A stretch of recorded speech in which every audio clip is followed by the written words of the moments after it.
Hey, what's going on, everybody? Welcome to Tone Talk with Mark Uzansky and Dave Friedman. It is episode 191, and we've got a fantastic musician, artist, Blues Saraceno. What's going on, Blues? Mm, What's going on, man? that guy right there. Look at that. Look at that head of hair he had. Jesus, You man. had a head of hair. Okay, here's how you guys know when this whole podcast starts going south, I go full douche. Here we go. Then these come out, and then Full douche. that's when you know we've lost control. So just buckle up. You can Actually, leave you him know on the what? whole time. Yeah, I'm thinking I'll leave him on the whole time. Let me just start. I was gonna wear my own swag. I was like, that's obnoxious, but I wanted to feel the room out a little bit first. But you're welcome. That's awesome. That's awesome. But Mark, you got it wrong. It's Blues Danger, Saraceno. Yeah, I was changing it up. You know what I mean? Yeah. What was what was I that missed during the that. Tiger King? They had one during the Tiger. I forget what I was using that for a while, but it changes depending on whether rent's due or not. It's all just depends.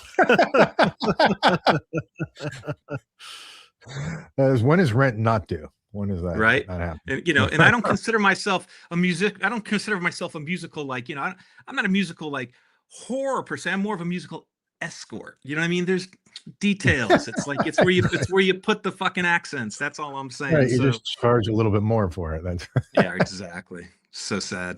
I can feel people dipping off already. This is going to be awesome. So get ready. Yeah, the count just went down, way down. I'm sorry. Man, I'm sorry. pre-canceled No, I'm already. just kidding.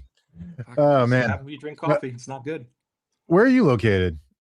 I'm in Studio City, California. I've been here Oh, for. nice.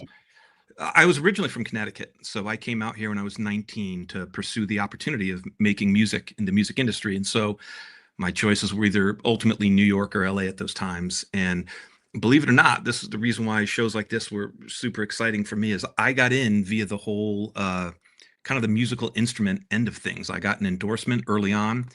And I kind of just used that to kind of pry the doors open and try and make a career out of the music industry because, Connecticut had the best people. I loved them. They were great. There just wasn't a ton of opportunity there. So I needed to kind of expand and go where the opportunity was. And New York was just so similar. And I used to come out in January's for the NAMM show. So I'd leave cold Connecticut with our, mall haircuts and snow chains and road salts. And I'd come out here and everybody was good looking. The girls were good looking. The guys had cool hair. And it was very much, rock was still in vogue. It was the thing. It was the thing. Yeah. It really was. Especially when you're 15 years old from Connecticut, you come out here, you're like, dude, this is amazing. Yeah. So it was just a chance to, and I worked out of New York a bunch, and because of my background, I had been doing guitar clinics and touring. So I really choose California specifically after I had toured the whole world. I had really there's places I hadn't gone to, but I had seen the bulk of it, and I was fortunate enough to get to do guitar clinics, so I could fly into every part of the US. So I got familiar with the Midwest, the Northwest, all these I got to meet the best of the best people there, which was great. And when I hit California, it really felt like, it just felt like a good fit. And then I set up shop here and now I'm golden handcuffed to the place. So, now I'm paying $28 for a burrito and my car insurance is $1,600 a month because I got 2 kids and it's like, it's brutal. So it started strong, I'll say that. And, but I will say the talent out here is phenomenal, and there is still a lot of opportunity out here. So I'm grateful for it, and I do my best to, really grind at it hard. There's no, despite what anybody says on any level, anybody that has any form of success, I really believe is hitting it hard. I mean, I'm always teasing Dave. I'm like, I'm not sure he even sleeps because every time I turn around, something new. He's like, oh, I've got this Jose head. No, like, Jesus, man. This is true. And I even tell my son that and stuff. And I go, if you want to make something, if you want to do something, you got to work at it. It's a never ending thing. You can't just expect someone will take your place. You can't expect it to be handed to you. Yeah. It's not going to be handed to you. You're if you're good, if you have a thing and if you have the, what do you want to call it? The charisma or whatever to make it happen for yourself, you will. You will just, there's no for the answer. There's no, not a you. And when I started working, there wasn't a no. There wasn't a no in this. It was just like, well, that's what I'm going to do, and well, that's what I'm going to do, and I just day by day, and I just kept doing it, and just and you're right. Grind. I work 6. I take 1 day off a week. Woo! And and on that day, by the way, I am bored. So generally I'm bored, and then I'm looking for something to do around the house or something. And it's like, oh, I gotta go fix that sprinkler out front, or I gotta do something. I gotta fix the gate, it's broken, or I got so I saw you and Dina went for an hour-and-a-half ride for some awesome looking pizza. I saw that. Yeah, me and my wife have started this thing on Sundays where we go on a late afternoon, generally safari date, so to speak, right? And we'll go try a new restaurant, and we try to every week do something new somewhere. Find something. Hey, this place looks cool. Why don't we go have a meal there? And we'll go. It's a sun date, as we call it, whatever. Yeah. That's smart. And but it's really nice because you just get away, and you're going to go somewhere you haven't been before, and sometimes it works out really well, and sometimes you thought you picked well, but it was just, it never sucks, but it was just okay. Yeah. Well, we literally we like, oh man, this place is great. That's what we like, the response. Yeah.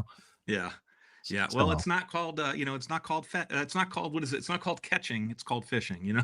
Yeah. So we did the same thing. I just came back from Manhattan last night. My oldest daughter was at a kind of this acting intensive there, so we just hopped in the car and just started going wild. We just flew in and had a grand time, and now it's crazy. I do the most random stuff. I think you have to. I mean, I think it's a very valid point. Like, I really tend to not do interviews, and the reason is because I do all the TV and film stuff. I have a bizarre schedule. Like, it does not end. That when we get done with this, I will close this down, and then I will go hop on, and now I'm mixing the next thing that comes in, and you have to kind of be able to kind of almost compartmentalize and move on. And then as soon as I finish the mixing on that, then we're going to go back and redo. So at 7 o'clock, my day is not done, and I'm grateful. I'm fortunate to even be in that spot, and trust me, I'm grabbing it. But every now and then I try and do just the most random stuff. And so the reason why I stopped doing interviews was, and it didn't come out, so this isn't out there, but this one person just contacted me and it just sounded like a cool channel. And sometimes I just take random things. Like, I'll be sitting at an airport, and I got 2 hours to kill, and I'll have a full conversation with somebody asking questions for like 25 minutes. And they're like totally like, and then I don't hear from them again. But I got on this one interview, and it was so bad. I think the guy showed up drunk. I don't know what happened, but it just slowly, particularly nosedive into the ground. And I remember thinking, that's why I don't do these things randomly. It's got to be vetted. You have to be careful. Well, but you try it, it's like, the excitement is trying, because sometimes, which I think brings us all to the same place. It's like with music, there's honestly no rules. Gear, there's no rules. The fun of it is exploring, trying stuff. What shouldn't work on paper works. And it's interesting now, and I'm sure this will come up, but like, as everything has now evolved so much more into a digital realm, you lose a lot of the kind of happy accidents. Like, back in the day when I used to play, the reason why I had my dad build an amp with a Variac in it. Now, keep in mind, I lived in Middletown, Connecticut, which was kind of in the very middle. It was, the best way I could explain it is The Sopranos meets Deer Hunter.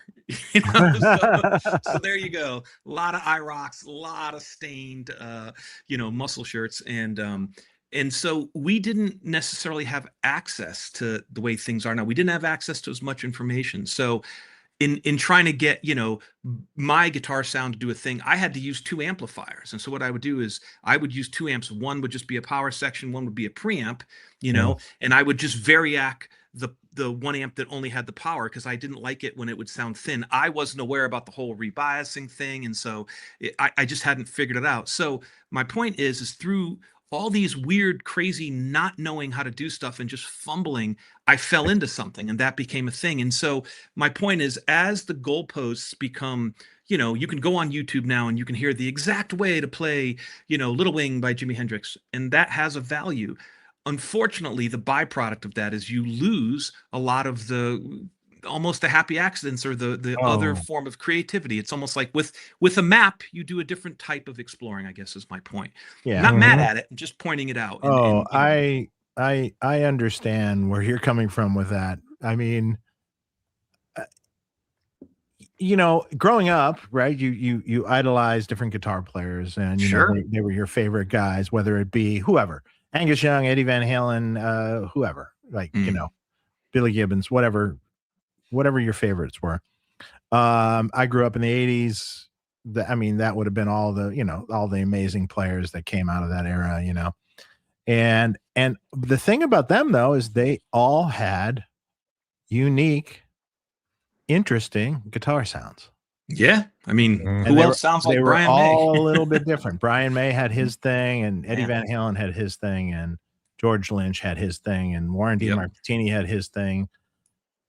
But you know, gear didn't exist then, you know. So you know, happy accidents, like you said. I used these 2 amps together, and it did this thing, and it made that sound.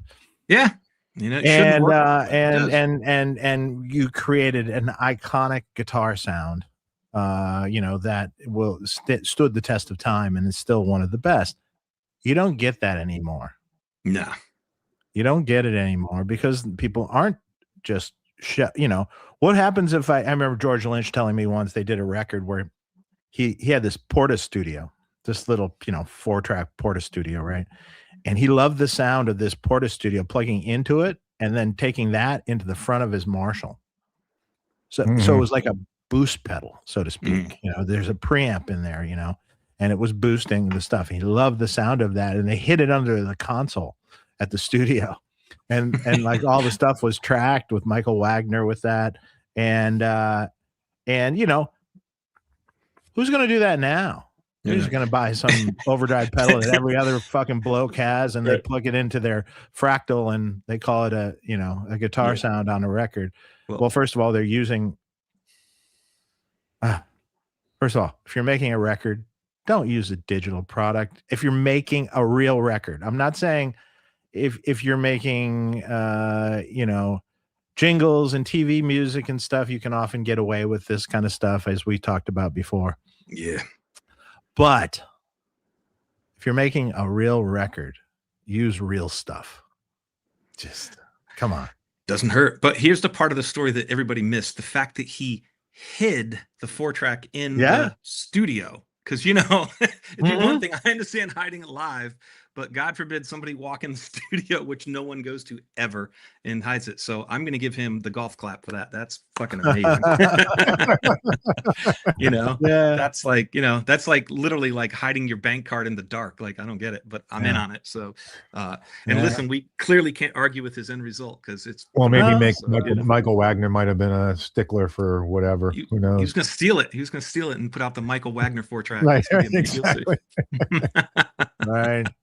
Oh, it's so good. But that's the thing. And, you know, so it's a trade-off, you know, like, even now, I mean, what everybody look in my world. So I'm fighting, you know, think about it like this, talk about, you know, stressful here. It's like, I have to fight the tides. I have to fight what's current. And then I have to deal with AI on top of it. It's brutal. You know what I mean? Because, you know, you have to factor in, all these things have to work into your business plan on some level, as you know, from trying to run a company. It is brutal, and you have to factor it in. So for example, everybody's really scared of AI. I'm not really scared of AI at all. I think it's just gonna be another tool that'll get used, but it does sponge mop a certain part of that equation for sure. The low-hanging fruit, AI all day long. I mean, you know, especially with what I do, and it's crazy. I've had people, as a matter of fact, if you go to, I think, to the Atlantic Watchdog, you can punch my name, and I think there's 72 tracks they're using to train AI right now. And when I hand stuff in, I hand in stems. So I mean, if you really want to learn my stuff, you can hear the stems. I mean, it's crazy. So, you know, you have to factor all that in. Now, I don't understand why somebody would want to, you know, you can already license stuff for a pretty reasonable price, even though the stuff that I do with the company, I work with the company Extreme Music, kind of like the band Extreme, and they are the top of the food chain for that. They do. I mean, it's the Rolls Royce of licensing, and you kind of have to, because otherwise it just, you're just counting pennies. So I would skip all that. You want to stay definitely on the top of the echelon if possible, but still the point is it's licensable and it's non-exclusive, so multiple people can license it, and then they'll send people. I've literally been watching trailers and hear people do a total garbage ripoff of my own stuff, and I'm like, that's rough. Like how low does it need to go? I mean, how, I guess everybody wants a Temu version of something, so it's right. That's so you have to factor it into your business equation. You have to realize, like, okay, this Apple stand, this many is going to fall off, and that's what it is. So you have to factor all that stuff in. So it's just challenging, but I'm sure no different in any other business. So yay. Yay. What a time to be alive. Yeah. It's a crazy time. Oh man. Yeah, it's, I mean, have you seen recently all that hype with Diodario and the AI? I hear rumblings. I mean, listen, they make great product, whatever. I know, it was just the rumblings of whether they used AI for their music to promote their strings. I mean, the level of scrutiny is ridiculous, to be honest with you. I think there's a lot of people sitting around that just don't have a job right now, and they got exactly. Nothing better in your life to do. Yeah, I mean, let me do an hour video on the stems of this video. I just can't. Commercial, yeah. I just can't sit around and watch paint dry. I got to keep moving. But I get it. I mean, it's here's what I'll say. I've dealt with them as a company. They're really nice people. They make a phenomenal product. Let's move on. I don't know what to tell you. You know what I mean? My time there was great. So that's all. I wish I had some more drama for you. You know what I mean? But no, I know Rob Cunningham over at. We both know, Dave. Rob. Yeah. To be honest with you, they're good people. To be honest with you, I really like the guitar community, and I'll tell you why. Like, here's a perfect example. I don't even know. Dave and I were trying to figure when we even met, and it's been so long, I can't even remember. It's been so long. I've known. I think when I first came out here, I met Dave. I've known, and Dave knows John. Sir. Everybody kind of knows everybody, and it just. What's nice about the community is it feels like it's kind of an open platform. Like, what I've always respected about it, and I will give you this slight prop, Dave, is that it was never a gatekeeper. Like, for example, as a lot of people know, my dad would build stuff. And so the whole backstory to that was we lived in Connecticut. We were dead broke, and I just used vintage stuff, which is now vintage, but at the time was just not wanted. Do you know what I mean? It was like, like, hey, could I please have that Beta machine in the corner? They're like, yeah, go ahead, take it. It just wasn't, people wanted Kramers and Metaltronics and all this stuff. And I'm sitting there with old Strats that wouldn't stay in tune and, and old Plexis, because that's just what I could get my hands on. And so what happened was, because and it really kind of, which is another whole conversation, which is you've got people that are so technically adept now, but they've never even really played on a tube amp. It's a different thing. It's like driving, it's like driving a car on the racetrack versus driving a tractor. They're just two different worlds. And so you get a lot of these, what I consider to be like mechanics or 60-second heroes. They're phenomenal for 60 seconds. But at the end of the day, I just don't give a shit. You know what I mean? Like, it just doesn't resonate. And so part of, I think, a lot of the players that I liked, and I think a lot of the, kind of the Mount Rushmore players, you had to work with what was available to you. And so to bring it kind of back to the day is that we didn't have any money. And so I would take an amp, and of course I would cook those things out every other day. They were just bombing left and right. We didn't have tubes. We'd pull tubes out of our friend's amp and stick them in. We didn't buy us anything. I would sell an amp and keep 2 tubes. And, it was just, we just pulled them out of buckets. And so I was just cooking them left and right. Of course, it was just ridiculous. Then we'd bring it to our local person. I didn't have access to a Dave Friedman. I had access to, Grumpy Johnny, who was just, didn't want to be there in the first place. And so 3 weeks later, I can see the dust around my amp. I'm just trying to get it biased, and it just got to the point where we got so frustrated. My dad was like, okay, I kind of feel like we're being held hostage by this situation here. And because I was bombing so much stuff out, he's like, I'll just figure it out. And so we just kind of did it our own way. And I'm sure it probably wasn't correct, but we got it done, and it got us out of that. And so that was a big thing. And so it was funny when I came out to Los Angeles, the level was much higher, but we still kind of had our own old school way of just doing things. And so my point is, like, I remember I'd be building stuff, and I would go to the UK. The way pedals came around is like, when I first started playing, I had like a yellow little mustard MXR Distortion Plus. I'd sit on that thing and it was like, holy balls, man. It was just like razor blades to the groin. I just couldn't. I had like an Ampeg SVT and like one EV cabinet. So of course it just wasn't the right, so it was like, yeah, exactly. It was just trouble like, through the roof. So I instantly threw those pedals. I didn't know how to wrangle the gear. So I would tour in the UK, especially UK and Italy. I would start finding pedals like Color Sound. And I was like, ooh, these are fucking amazing. And so I'd bring them back home. And then I'd go to my dad and say, hey, this is great, but it doesn't do this, this, or this. And he'd say, oh, well, it's just, a lot of those old designs, they're kind of like lawnmowers, honestly. They're pretty basic in their function. And yes, you can alter them, but it's all within like this kind of goalpost. So he's like, hey, I'm like, I love the fuzz face, but every time I step on it, even though it's technically louder, it just disappears in the mix. He's like, yeah, it's getting all, your low end's going away here. So we would, we did a little spider thing and he would say, hey, do you want this sound, this sound, this sound, this sound? I'm like, I like them all. He's like, fuck it. Boom, done. And there you go. And that's how it came about. Like there was no more, and I don't know if anybody else was doing it. Maybe they were, but I was sitting in Connecticut and I didn't know about that. And so my point about the no gatekeeping was that, which I think was nice, is I could come out and I'd be like, Dave, this thing buzzes when I put it on a power strip. He's like, yeah, man, you got to run isolated power to it. I'm like, what's that? He's like, here, try this. And so my point is, one thing I've always really appreciated about this guitar community is that like John's friends with Dave, Dave's friends with this, and no one's really, no one's fighting over the same real estate. It's all just kind of for the betterment of the situation. And I always really appreciated that. And I don't think that's really pointed out enough in this kind of little community. So I always thought that was nice. And I always appreciated the fact that you guys were really cool with us. It was never like, oh, mama, can't tell you that. I don't remember. I don't remember when it was.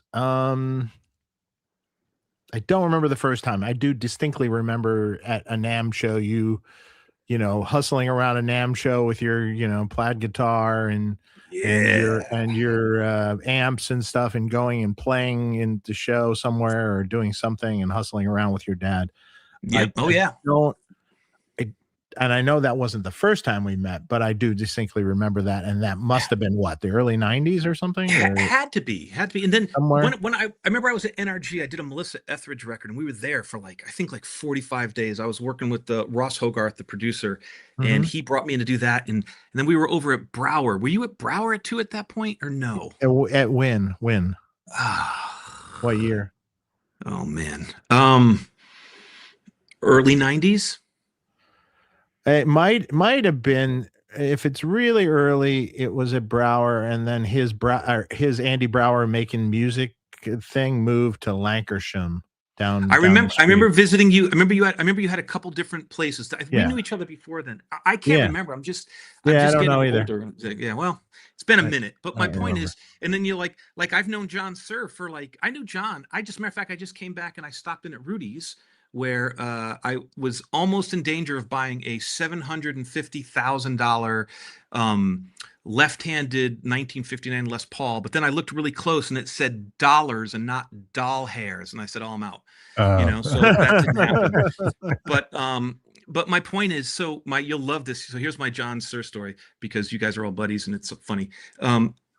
So when I was, I don't know, I think 15, my dad's like, we're going to go to Manhattan. We're going to get you a cool guitar. It's going to help your career. I'm like, this is amazing. And so that was when 48th Street was still a thing. And so they were horrible on that street. Each place was meaner than the next. They wouldn't let me play because I was just a kid. It was like, they were just nasty about it. And then I went over to Rudy's, and Rudy was cool. He's like, he turned me up. And I was like, damn, that's amazing. And so I played for Rudy, and Rudy was really nice. He was talking to my dad. And I think he just liked the way I played. He just seemed to genuinely like it. He had nothing to gain. And he says, hey, we build guitars. Let me introduce you to John. And I went upstairs and I met John. And that was when it was Pence's Sir. And my dad's like, hey, listen, why don't we have them build you a guitar? And I mean, I don't know, at that point, that sure sounded good to me. I was like, heck yeah, let's do this. And so that's awesome. The funny part about the story that you guys will appreciate, and this is why you don't win them all the time, was that I saw he had like a creamsicle guitar. It was like kind of like a Dinky Strat, and it was painted this real bright, vibrant creamsicle. And at the time, this was like perfect. I was like, oh hell yeah. So I was talking to him, I placed my order, and I said, John, let's do it, but it's got to be in nitrous cellulose. It's got to be vintage. It's going to breathe like a violin. And John's like, ooh, I would definitely not do that. And I'm like, nah, you don't know what you're talking about, man. I mean, we're going nitro on this beast, you know? So he does it. I show up, it's beautiful, as ordered, perfection. It had EMGs in it, my bad. And then I got home, right? And then so I got home and he's like, listen, man, I'm telling you, you don't want to do this. I don't think the color is going to hold. I'm like, nah, it'll be fine. Get it home. For the first 2 weeks, I was the king. I mean, it was like I was going around showing people, and then after about the third week, it just started to kind of like drift a little bit. And then one day I woke up and it had just like slightly hued over to a real solid shit brown. It was amazing, and I had to get rid of it instantly. So you were like, "You're right, John. Sorry." Yeah, if you're listening, my bad. I'm out. I should have listened to you. You were 100% correct on that one. So, but my point is, everybody, it just goes back, and it's nice to have a community where it's not so crazy cutthroat, and everybody's making great stuff. So it's kind of a win for the players. You know? Well, it's like our show. I mean, over the many years that we've been doing this, we've had so many people from the different brands, different companies, and we've had John Sir on. We've had and it's not like this competitive environment. You know, we've had different manufacturers on. Did anyone show up with a shit brown Pensa Sir guitar though? That's what I'm saying. You know what I mean? That's a specialty right there. Hey, if you still had that thing, it'd probably be worth a pretty penny. Actually. Oh my God, I wish I did. I don't even want to tell you. You know where I took myself out, and this goes to our point earlier. You got to try things. I went in there, and we were talking about EMGs. I put 3 EMG single coils with like a 6 dB boost, and I just was like, yeah, let's try it. And then I got it home, and I actually love the sound of EMGs when played by somebody that can play EMGs for whatever reason. And like, for example, like Dumbles are like kryptonite to me. You hand me a Dumble and I'm like, yeesh, it's just a rough night. Me too. For me. Yeah, I don't know. I get it. I mean, obviously the people that get their end result, props, you know what I mean? But I just personally, it's nothing against them. I just cannot wrangle. It doesn't embellish what I bring to the table as a player. And at that time, EMGs weren't either. And so I actually ended up getting rid of it because I think the EMGs took me out. And I ended up trading it for, I forget how, somehow I ended up with a brand new pristine Park. And then I slowly traded that out. So if you ever need financial advice, fucking call me. I got you, man. You still have vintage gear? I mean, I see a couple of vintage amps. Yeah, I mean, I got I've got a bunch of vintage gear, but I bought it as I went. And as we had discussed earlier, the problem with vintage is that I grew up with it. So for me, it was like, vintage was just, man, it was like going to a thrift store. It was like, okay, fine, I'll take it. And over the years, I got rid of some stuff and I kept some stuff.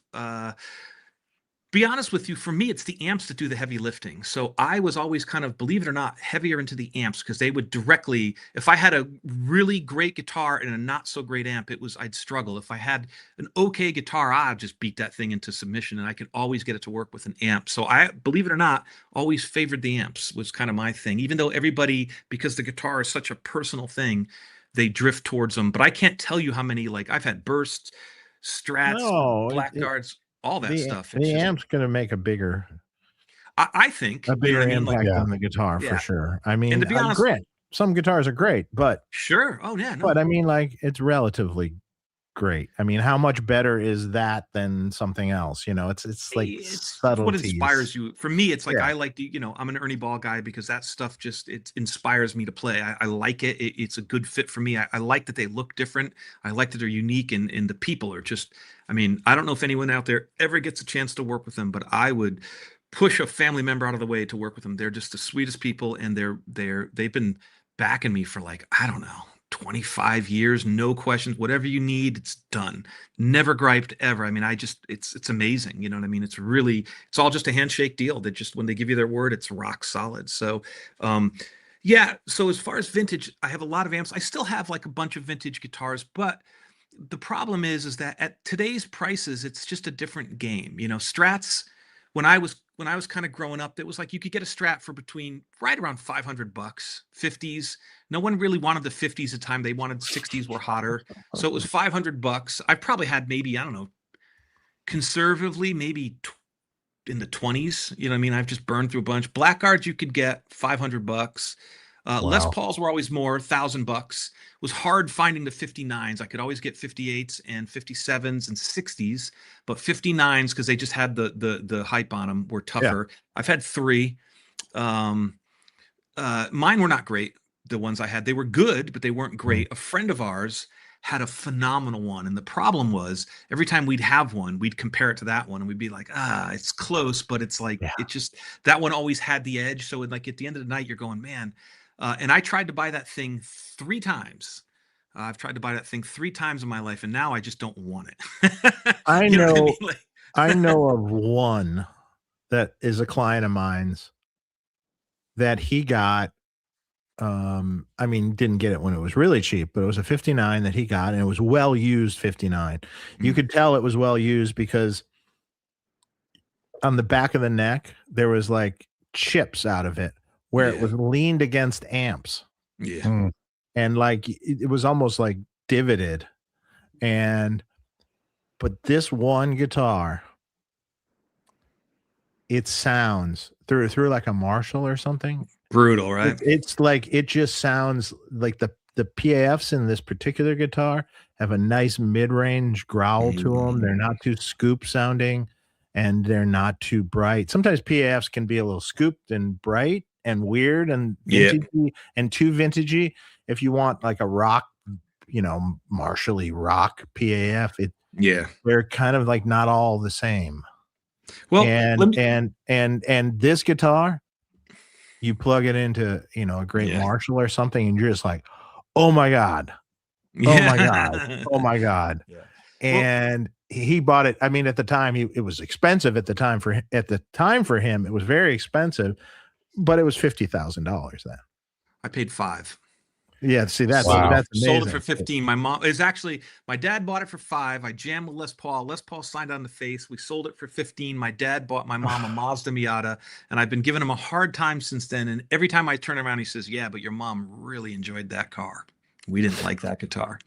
There you go. Done. I mean, like he's just that dude. Like now you think about it, if I still had that, it would be worth but $350,000.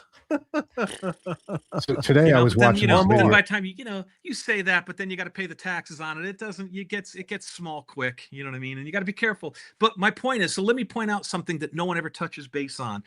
Vintage gear. So let's just poop on vintage gear or praise it, depending on how you want to look at it. But here's what I will point out. Vintage gear has become a game of telephone. And I mean that like this.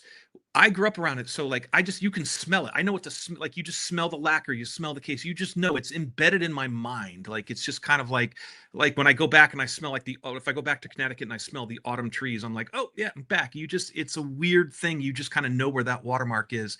And what happened was pre-internet, way pre-internet, you could get them. They were always expensive and they started going up and up, but you could get them. And then the second they became worth money, the whole game changed. Everybody started parting them out and changing them. And what happened was the line has now blurred so many times over. Like, what is a 59 neck? Well, it's because, there was obviously a lot of variance in that, but it's kind of like Marshalls. There's so many variables, but when you hit the good one, you're like, that's the sound, and you can't not know. And so what's happened is for a lot of the stuff, like with the vintage, the custom shop stuff with a lot of different companies, I don't recognize a single one of those guitars as even close sometimes to what the original specs are, because it's just kind of morphed over time. And it's like you put your blanket down and you're out swimming, and then you turn around and holy shit, your blanket's way down there.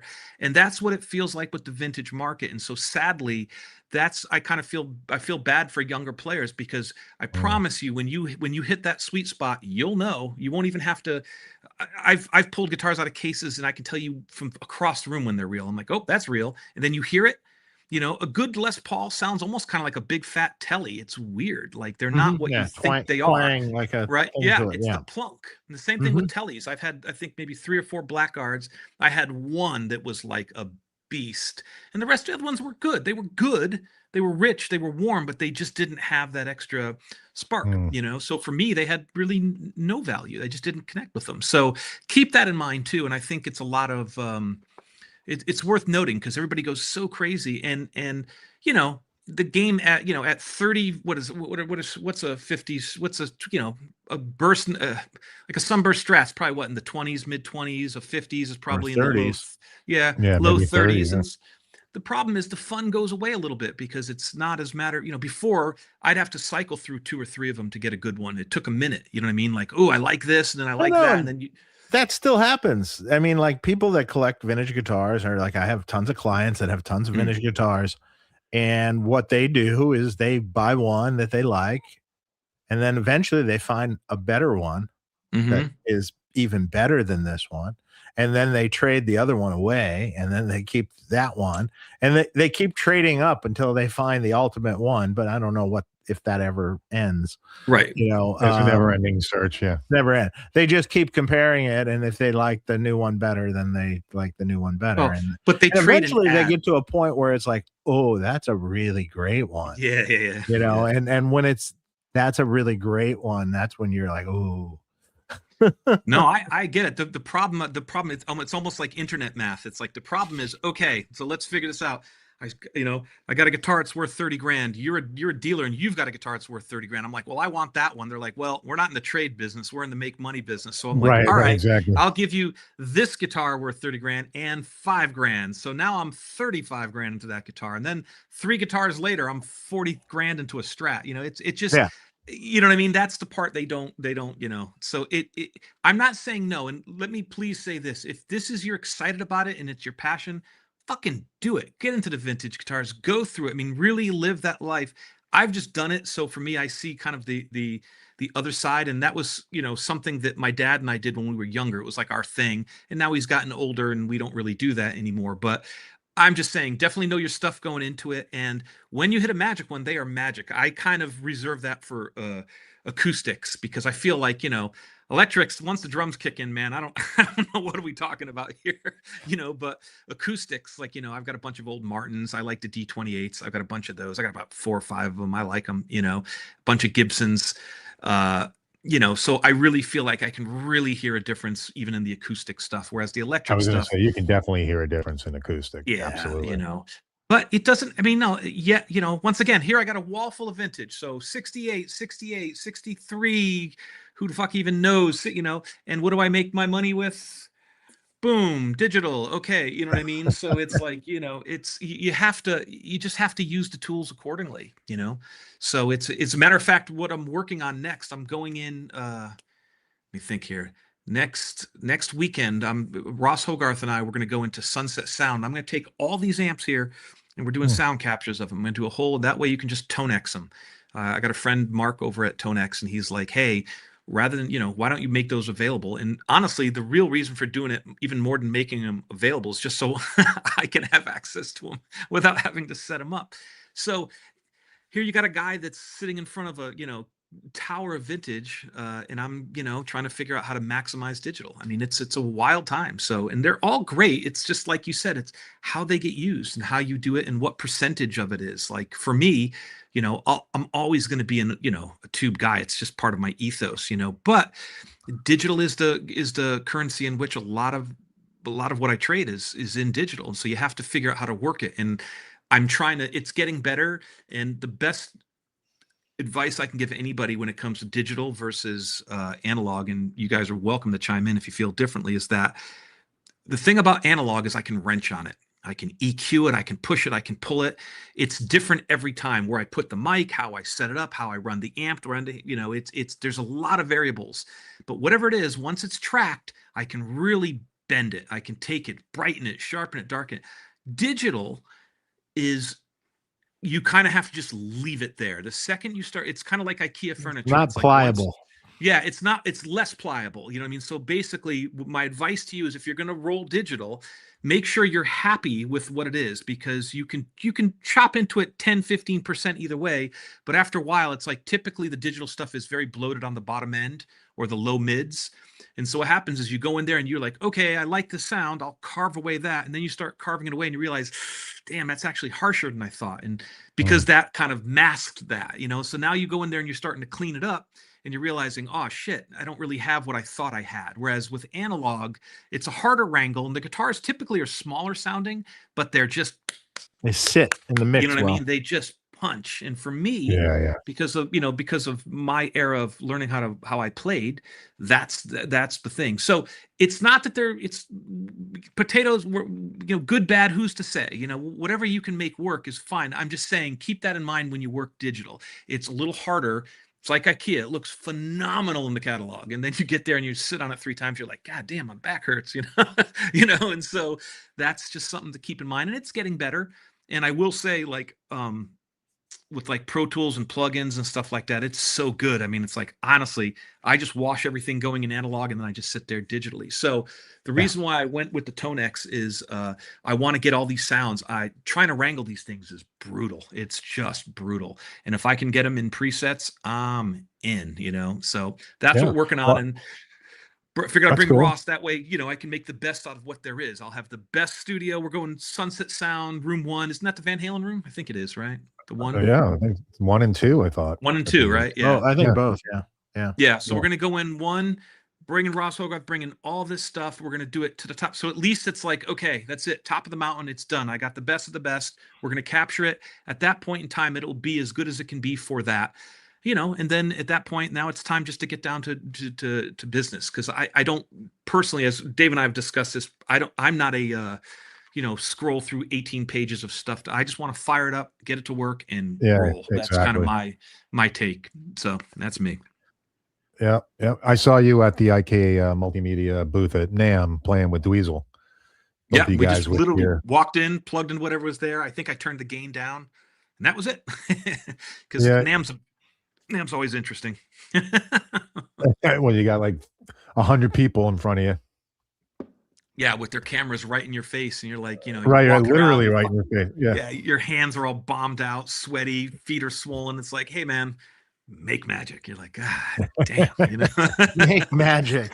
Yeah, because we're recording it, and it's going to go on the internet forever. And you're like, but honestly, but let me, devil's advocate is I'm actually just happy to be honest with you. I think the people that have stuck with me, that have really supported my playing, I'm honestly grateful. They're just the coolest people. And they've been sticking with me for 35 years. That's nuts, and so I dig it. I don't mind spending the time sitting there and talking to everybody. It's fine. It's hard to get around a little bit because, I truly feel that if somebody's going to stop and, give you their time, you deserve to give them back the time. And so it becomes a little tough to go from point A to point B, but, it's crazy. It's fine. I'm happy to, it's, better than the alternative, I guess.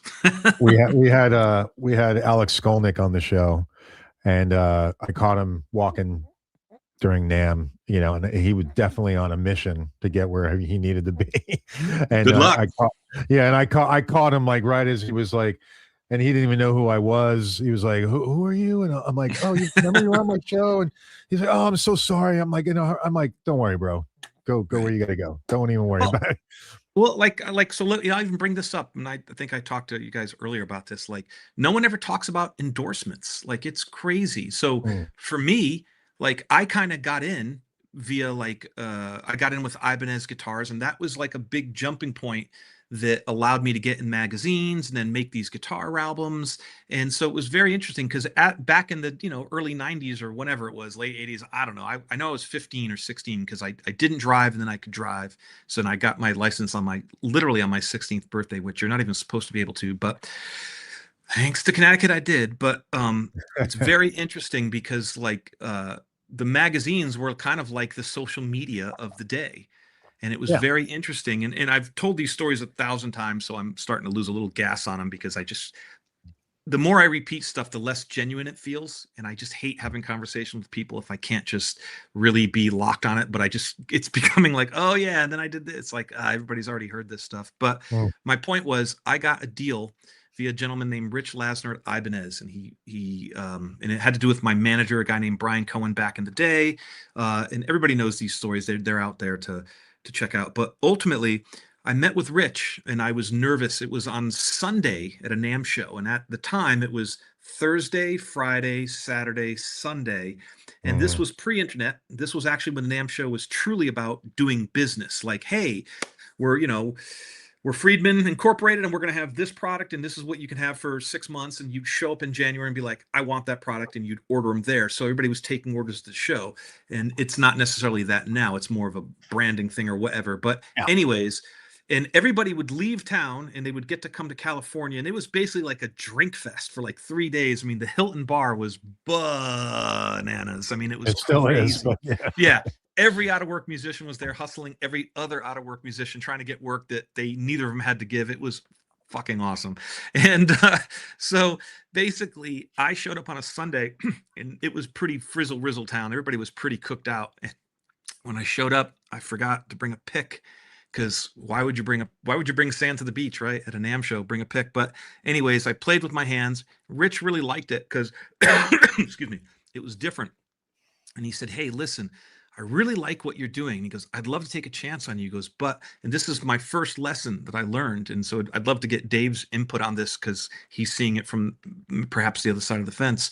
But he says, listen, I really like what you're doing. He goes, but I got to have something that I can bring back to my people. It's got to be a trade. It's got to be a tit for a tat, meaning I'm not in the giveaway free guitar business. I have to have something that I can go back that's of value to us.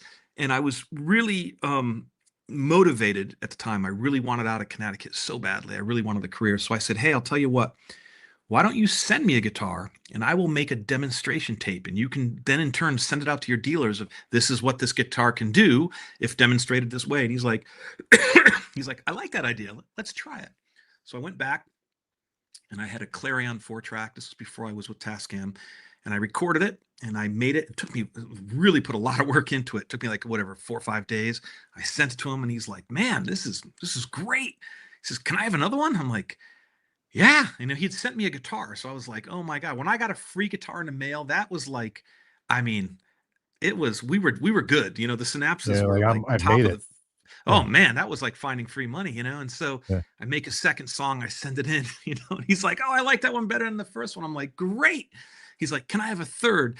At this point, I'm kind of like, damn, dude, this free guitar is getting expensive, So I sent him the third, and it kind of worked out because that tape is what circulated through the industry, and it kind of got signed by John Sticks over at Guitar for the Practicing Musician. And then I went back to Rich and I said, hey, listen, I'm now going to do a record, and if you endorse me, I'll put your guitar on the album cover. So now all of a sudden there was an equality of scale. Like he had the guitars and access to the cool company. I had product, and it all of a sudden it was like a marriage of convenience, and it worked well.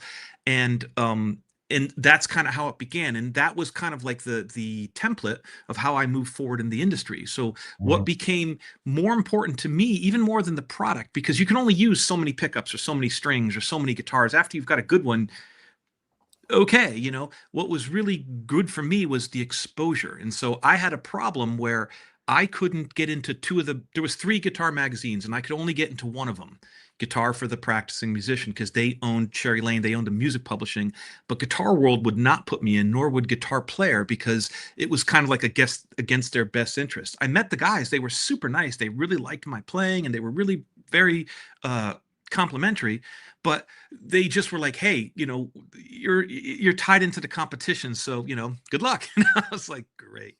And but through the ads, I could get exposure in the other magazines. So that was kind of like the way of working it.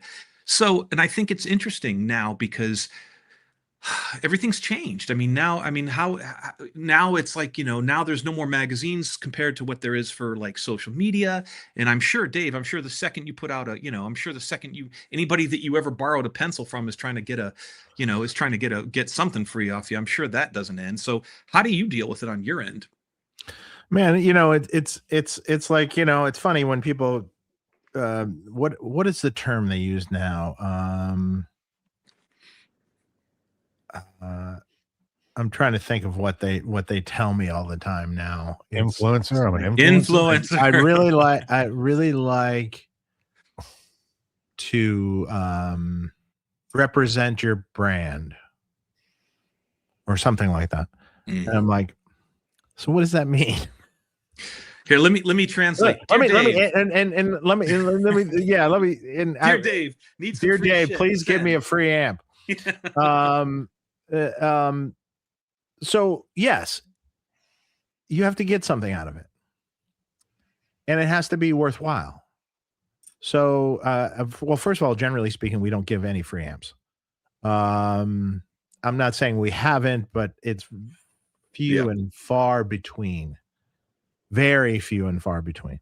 By the way, this one, you guys, just so you know, purchased at Guitar Center full pop because I needed it. I needed it that day, even though you've always been very, very kind and, accommodating with artists. But literally, just so you guys know, right there, full pop. What is that one? What is that one? That's a small box 50. I just switch out the knobs because when I play live, it's always such a pressure situation. I just need to know, I need things bone dry simple. So I just swapped out 2 knobs, and I took the only reason why I took the badge off, just, is I had a friend of mine that did a video, and it was, it was like he wanted to borrow, it was just a background on the video, and he took the thing off, and I said, well, Dave, I got 2 stories for you.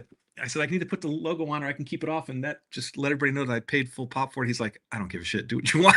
So I just kept the logo off, and Dave didn't care.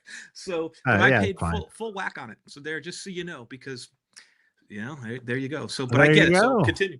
Yeah. So continue. But yeah. So yeah, I'd really like to represent your brand and this and that. Okay. And they literally just say something that simple. And I'm like, who are you? Are you in a band? Are you just an influencer? Do you have any music that you've ever made? I mean, I'm like, it kind of, it boggles my mind how little information they'll give you when they're trying to get something. And I'm like going, this didn't used to happen this way. They would send you a whole package of their stuff, right? The ones that are really right, they do a whole, EPK press kit and the whole 9 yards. Exactly. That really goes, okay, we're going to use it. We're going on tour with so-and-so, and we're doing this and we're doing that. And we got a record coming out on whatever date and blah, blah, blah, and on whatever record label. And then you're like, okay, all right, sure. I can get behind, I can understand that, this is good. But then the guy that is, shall we say, an influencer. Now an influencer is a valuable asset at times, for sure. But for sure. But if they're making videos and there's 900 views on their videos, it's not a valuable asset. Yeah. You're not there yet. I'm not saying you won't be there. You might get there, if you're, if like someone like Pete Thorne is wanting to endorse your product or something, that's super valuable, super valuable. But a lot of times it's not that valuable. So, so the fact that we don't give stuff away is kind of easy. It's like if you're an artist and you have any reasonable amount of credits, you can generally speaking buy stuff at artist cost from us. And, and it's pretty simple. We'll add you to the user list. But it's a different thing if you're, a high profile artist that wants to use the stuff and has something that's very viable for us, Yeah, like Chris Shiflett playing at the Chris Shiflett playing the Kennedy Honors, but Chris has got 8 B100s and cabinets and things, and he paid for every one. He didn't pay retail, but he paid for every one. He paid artist cost on every one of the amps. And, honestly, probably the most visible amps ever for us. Yeah, I would imagine. Because they're white and they were seen everywhere. So. Well, I just know one thing. I want to be there when Lil Wayne calls you and is like, hey, Dave, I need a deal. It's just going to be on it. It's tough. No, it's hard. And then listen, it's always a very delicate balance. There's been companies that I've really liked and I thought I was a really good fit for, and they, sometimes it works, sometimes it doesn't. It's just finding that thing. So it's always interesting, and no one ever really talks about it, it's. But if you are someone who does want something, get your shit together. Yeah. It's like a job interview, man. Basically, it's like, get your shit together. And I don't, this is another thing that was brought up by someone. Younger kids in this day and age, will apply for jobs online and stuff and just send whatever, maybe not send hardly anything and just apply or fill out an application or something online. That's not the way to do it. Yeah. It's just not. A friend of mine said his daughter was doing that, and she goes, I can't seem to get a job or anything. And he goes, where are you trying? And it's like some restaurant for a hostess or something. And he goes, go in. Yeah, exactly. Go network. Put you in front of their face, because I guarantee no one else is doing it. And they will go, oh, this person came in. This is the only person that came in. Yeah. And this is the only, and which is a weird thing for us older folks. Yeah. You have to show your enthusiasm that you want to work here. And he goes to her, he goes, you're a pretty girl. Go in. You're applying for a hostess job. All this matters. Especially in the restaurant you're applying for. It's kind of an older world place. Yeah, I mean, and it's like, and she got the job. She went in. So there you go. Yeah. No, it helps. It's relationships. I've been working with Seymour Duncan since I was 17. I just like them. I get along with them. Their product, it's a good fit. It's like, I don't like, okay. So Ernie Ball, obviously, which is another interesting thing. A lot of people, I'm sure word's starting to get out. I'm working on something with Ernie Ball. We're looking at doing kind of, something really nice and cool. And I've been with them for so long that it's just like, it's just we just got along. Yeah. There's no pressure. It's just like, okay, cool. It's now the right time. All right. So now as a matter of fact, I'm going down next Tuesday to the factory, and we're trying to come up with something, it's going to be based around an axis. And I want to kind of, I like a slightly bigger neck and maybe sit it down a little bit. There's, we're trying to come up with something that's really worthy of creating, to have something out in the marketplace. So there's, but it's just, I've known them for so long, and everybody, it's important. I think, the relationships you have, and it's a very, very small industry. So I think people should know that. And I think if people are looking to kind of break into it or work it, and it's tough out there trying to make it in any kind of creative endeavor, whether it's acting or music or whatever. I mean, it's very hard, but some of the basic rules really apply. It's like, be the person you would want on your team. That's it. It's not any more complicated than that. A lot of times in projects and bands, it's like, who do you want to be sitting in a hotel next to? I mean, this is important stuff. And so a lot of people never touch base on that, so I think relationships, being able to hang and be cool, and, no drama. Exactly. Hey, one request. You guys take a question, and I'm going to be right back. Yeah, we got to take questions. We lost Dave. We drove Dave out already. He's gone. He left. He's just bailing. He wants plausible deniability. I don't blame him. Hey, with Ernie Ball, if you could, since you're going to be building your guitar off of the Axis, if they can make a lefty version, because they only offer the Axis Super Sport in a lefty version, and I cannot get an Axis in a lefty model for whatever reason with a Floyd. It's tough.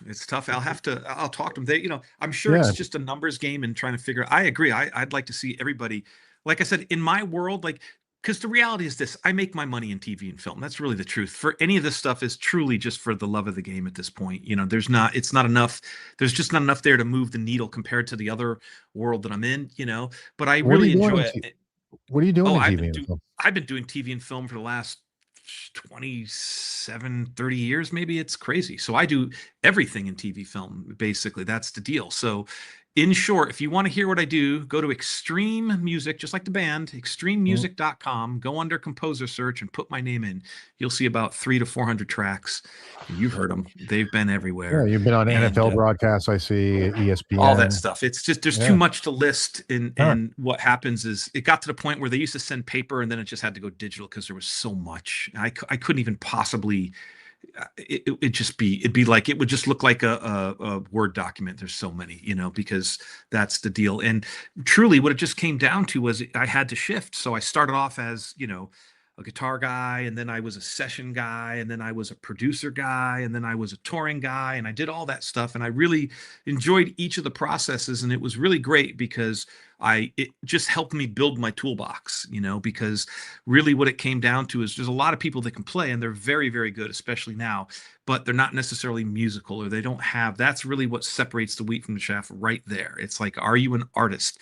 Can you compose? Right. Can you write songs? Are you a lyricist? Can you write top lines? Can you write, and through just pure desperation of survival, you learn all these things. So I became a multi-instrumentalist. I became a producer. I've done so much stuff. I mean, I've forgotten more than I've done, because I just quietly in the background, like, I never worry about the guy that tells me he's going to fight. It's the quiet guy you got to watch out for, And so I just, let everybody do their thing. And what happened was I did 3 records. At the end of the 3rd record, I had done the tours, I had done the stadiums.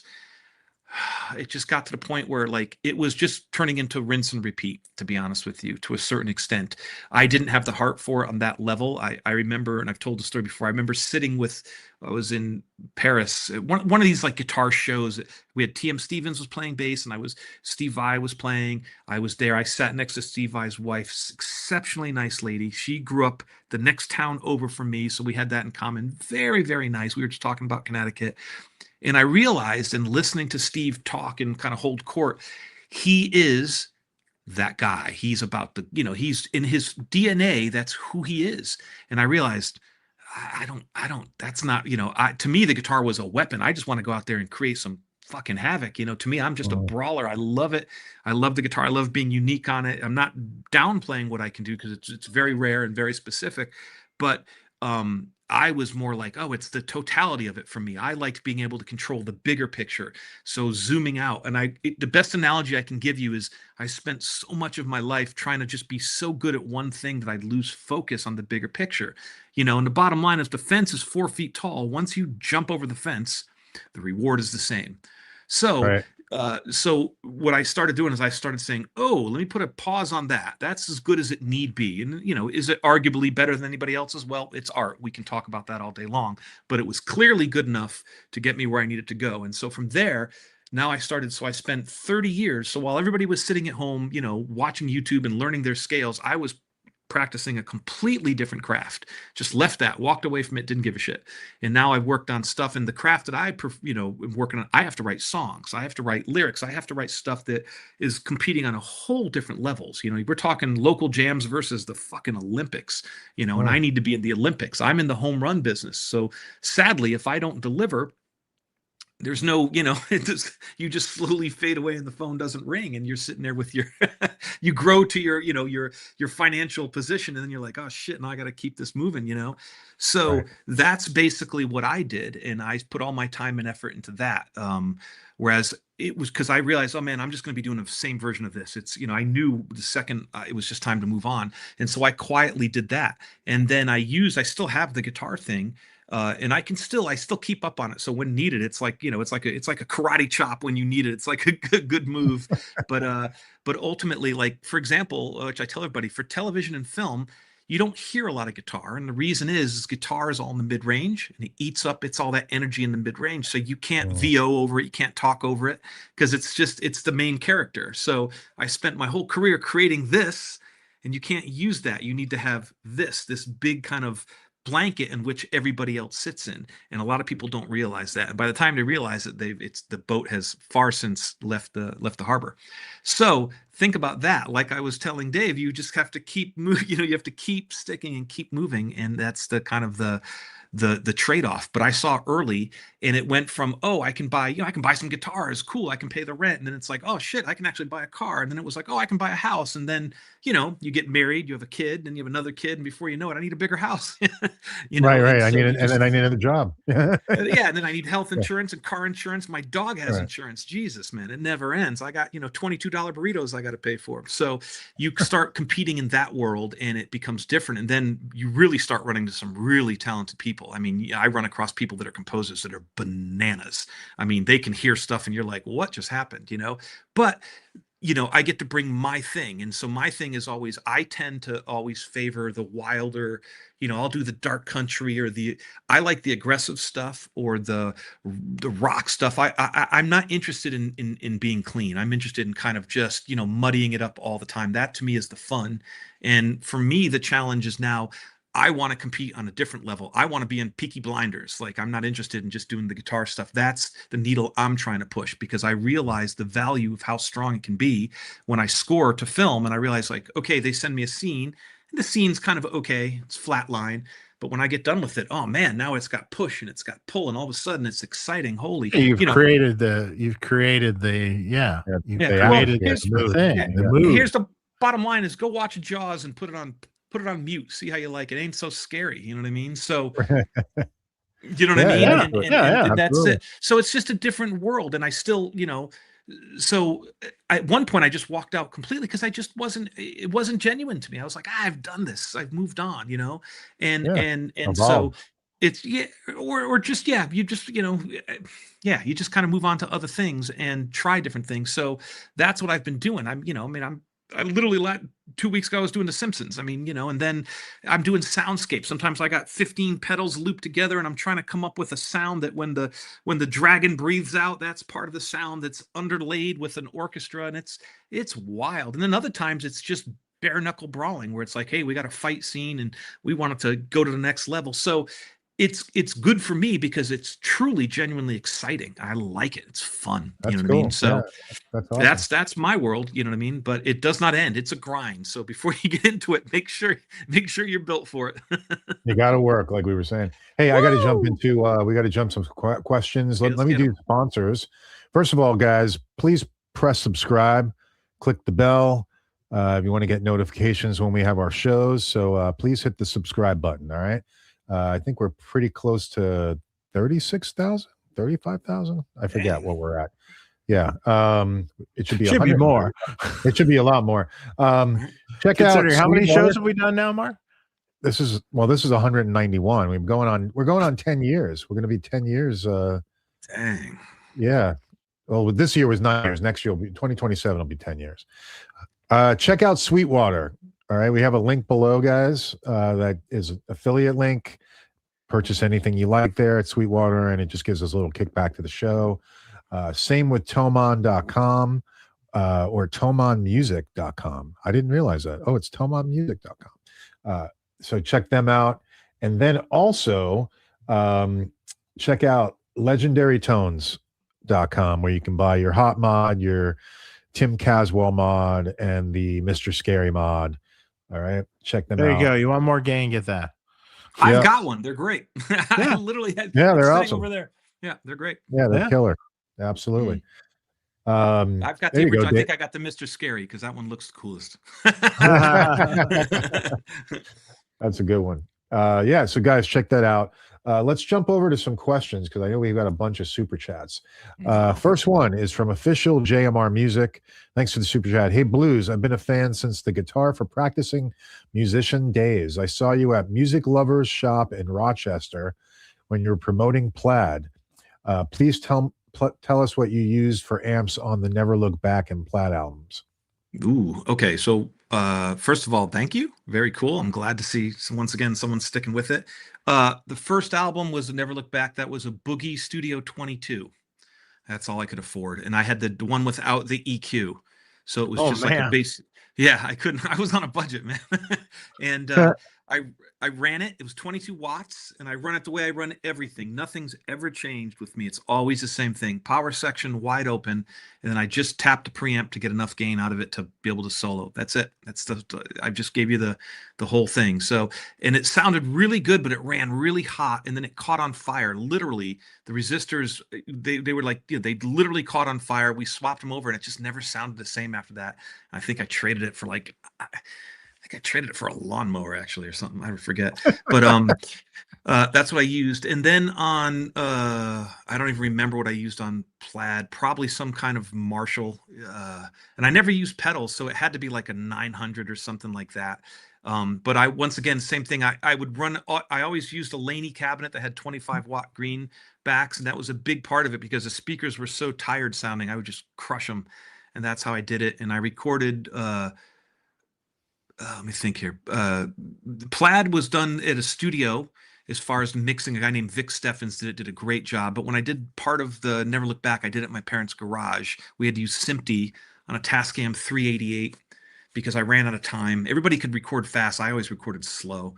So I did all the rhythms real fast, and it took forever. But that's all it was. And it was always straight in, never any pedals, just not a single pedal on it, to my knowledge, that I can remember. One mic, an Audix OM1.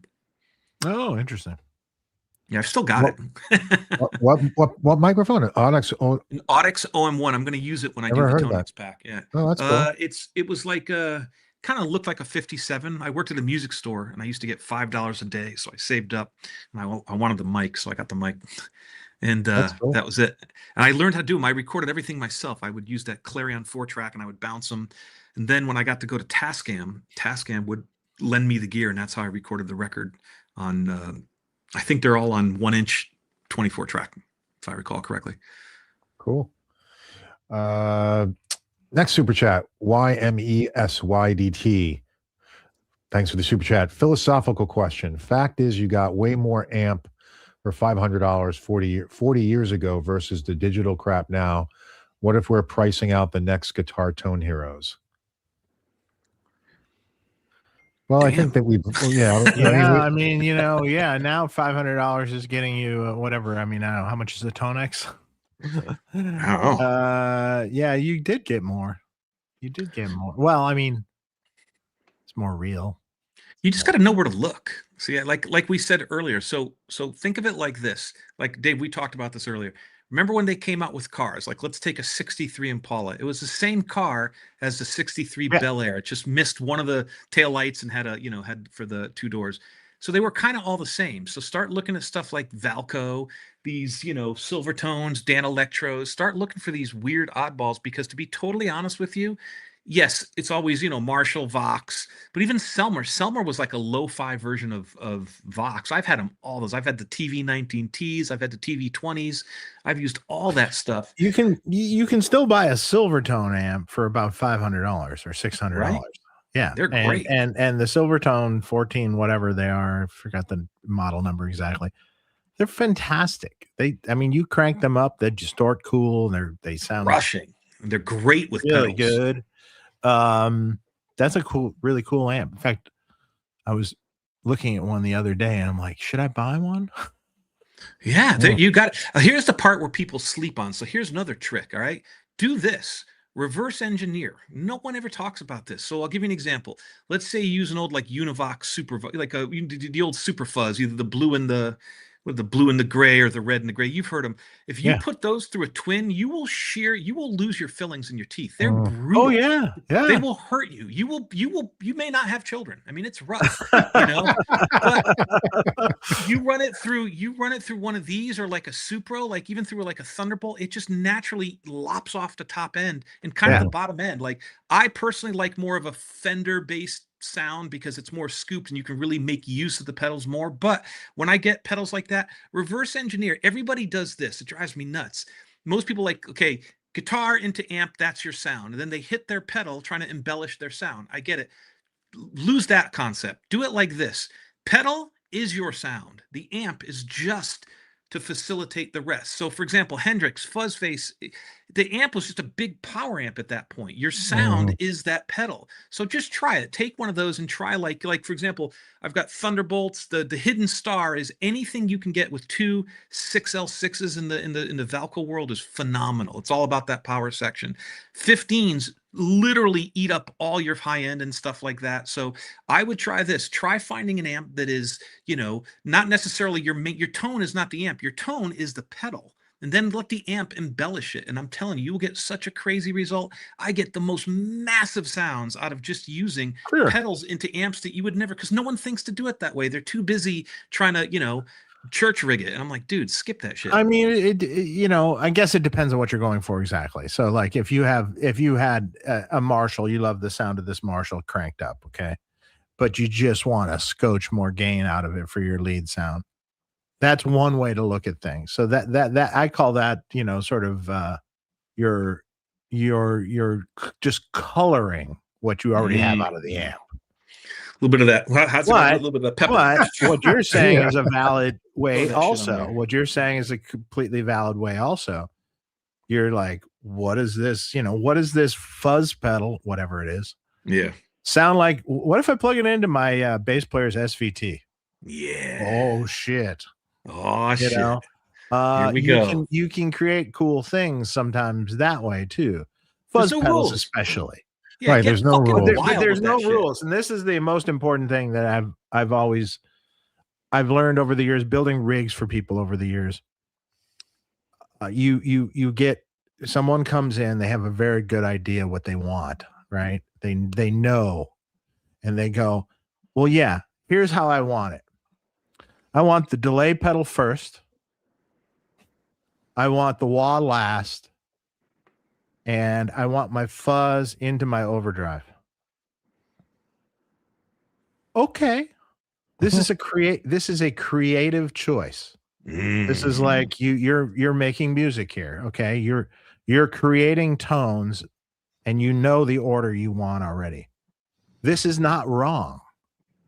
It might not work for everyone, but for you, this is right. So you want this. So don't tell the person that they have it wrong.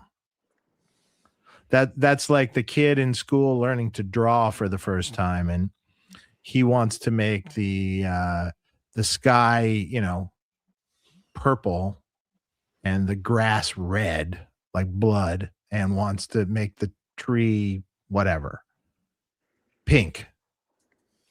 Is it wrong? No, it's not wrong. It's a creative choice. Price sell for about 15 grand in Manhattan. You know, and if you stifle that kid and tell him, no, you can't do that. That's not the right way. The grass has got to be green. The sky has to be blue, and the tree has to be brown and green. Okay, why? That's creative choice. It's music. You're an artist. You're an artist making a sound. So that's the sound you want to make. So there's nothing wrong with it. So I hate people or rig builders and stuff that say, you know, you got to do it this way. Yeah. No, you don't. No, you don't. Do you like your sound? Make it. Perfect. Build it. You got a pointy head? Get a pointy hat. Let's do it. Come on. How many times have you walked in somewhere, someone's playing, and you're like, wow, that sounds amazing. What is he using? And then you go look, and it's like, womp womp. He's using like a zoom pedal into a solid state Randall amp or something, and you're like literally hearing it like, this sounds amazing. If I played it, I'm sure it'll sound like shit. But for that guy, it's perfect. Yeah. Oh yeah. You understand? I'm all. So who's to argue? Who's to argue? You don't want to argue. You want to let people make creative choices, and this is super important in my book. Yeah. Don't fish on the weekends. That's what I'm saying. No fishing on the weekends. Fuck all right. That. Next one. Pentatonic Prancer. Thanks for the super chat. Nice one, by the way. Thank you. Hello, everyone. Blues. Love your playing. Big fan. Used to have a Dirty Boy amp that was made by Mojave. Great amp, very unique. Love the Variac on the front and the bias on the knob. Should have never sold it. You and Dave should collaborate on a Dirty Boy. Oh, that's what Dave needs is more work. Let's do it. And add that to the list. Yeah, exactly. Yeah. No, that was so that was basically, so here I'll sum this one up quick because people go crazy over it. So basically my dad, once again, keep in mind the Saracenos are a feral bunch. It's just that nature. Like it's a weird, like I'm telling you right now, if my phone rings, right, and my dad's number comes up, it's either my dad, my mom, or the cops. It's going to go one way, and I don't know which way it's going to go, and I'm not even remotely embellishing. I'm like, it could be, that's just the way it's always been. They're wild. So in essence, because remember I told you earlier, I used to use 2 amps. And so what I used to do is 1 amp, it was always the 4 input. They were plexis or early metal faces, whatever I could get my hands on, whatever was not blow up. So basically there's a way, and I'm not going to tell you guys how to do it, because somebody will do it and shock themselves and I'll get a phone call. But basically, I remember this. Yeah, you know how to do this. So I would always use 2 amps, amp A, amp B. I would just pull the power tubes out, and the only thing I kept in it was the 2 preamp tubes. And then this one would be the power amp, and I took the 2 preamp tubes, and I just had the phase inverter and the power section. And I would run this one into this one, right? Mm-hmm. And then I would only variac this one down, because when I variac this one down, I just didn't like it. Sounded skinny. And it sounded fucking massive. It was loud as balls, but it sounded great. And so people would show up, and they could never figure out how I only had 1 cabinet and 2 heads, because they thought I was running both of them into one. I just could only afford 1 cab, and it was massive. But I kept blowing them up because I was just hitting them too. Like I said, we were just arcing and redlining everything. It was just not, I didn't even bias them. We would just turn them. We would just let the amp roll, and then the second he'd be like, fuck it, good enough, biased, let's go. And that's the way we did it. I'd bring amps to Dave. I could feel Dave sweating when I came in. He's like, what the fuck is going on? But that's just the way we did it. We didn't know enough to care. We just did it. So what happened was, over time, I kept breaking them. And then we just, my dad's like, hey, I'm going to make you an amp. And so he decided one day, and I literally remember going up to Ojai, and he was so into it. He drove out to the desert, and he found this guy that had these transformer books that wrote the transform. It was like an 8-hour drive. He gave the guy like $125, and he spent like 7 hours with this guy that was telling him about coyotes, how they morph into fucking Power Rangers. I don't even know it was. Just was wacky conversation. But anyways, he comes back, and he's got it. And so his concept, he's like, I'm going to build something new, but if I'm using a frame from something else, it's never truly going to be new. So he built this amp behind me. This is the very first one. It's the only one I got. And this was the very first one he built. And so what it is, it weighs about 80 pounds. And in short, the variac only works on the power section. So you can turn the variac down to nothing, but the preamp section is 100% grand. But he did it. So he built his own transformers, and we can never figure out how to duplicate this one, because the transformers were so big, he couldn't get the bell housing. And I remember coming over, and he's got like a dead blow hammer, and he's whacking on this thing on the table, and he just to make the dead blow hammer, then he's whacking on top of the thing, and he didn't give a shit. I'm like, I don't think you should do that. It's like, it'll be fine. And it was fine. And it was so loud that my mom had her coffee, right? So she'd be sitting there. Now, this is just like at a house in Ojai, and I'm playing, and so loud, the coffee is going from here across the table. My mom was just reading a book, and she'd be like this, and the coffee would go there, and she would just hit it with her hand, bring it back over here, and then it would vibrate over. And that's how we built that thing. And he just did it on the fly. He would, he'd get zapped. You'd hear him swearing and stuff like that. And so he built this amp. And so that's what came with it. The problem is, it's so out of spec. You can't, in the back, it's got its own feedback loop in the back. You can just control it. You can go from 0 to whatever. The bias, you can turn the bias to where it goes down to nothing, or to where the tubes just pop, and they just blow up, So the problem is, the way to get this amp to sound that way, it has to be run so far out of spec that you could never really release it to the general public. So then the gentleman from Mojave that did these super handcrafted amps, he, decided he did like a real, safe professional version of it. And they were cool. They were just a slightly different thing than this. And that's the amp. And so the amp is real simple. This side is basically kind of just like a plexi. And then this is like a tube booster. You kick it on. It's noisy as shit. It's really loud. I never use this other side. It's fucking useless, but this is the whole sound, and that's it. And then you can just control the variac. It's loud as balls, and it's basically as if a Vox and a Marshall had a baby. It's light on the bottom end, but it's very squawky, and it's super easy to play. There's like a shit ton of gain, but it's brutally loud. And that's it. And then, as a matter of fact, he even put a power. I can run any preamp into this, because it can just be used as a power section. The charm is in the power section. The problem is, he didn't write down his formula. I don't know what he did.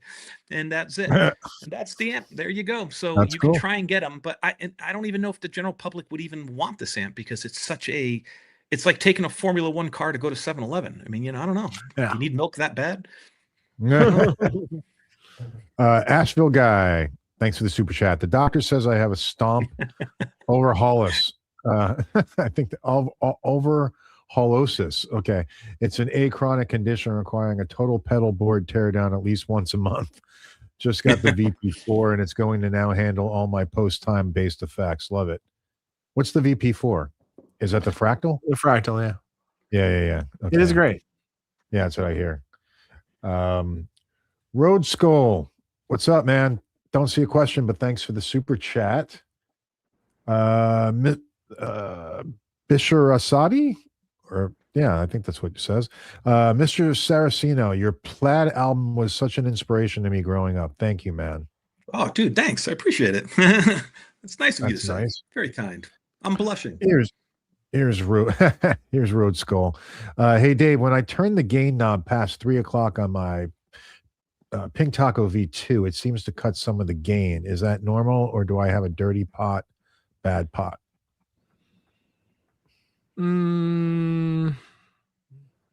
That's weird. It shouldn't really cut the gain. That's a very good question. Past 3 o'clock. Well, I mean,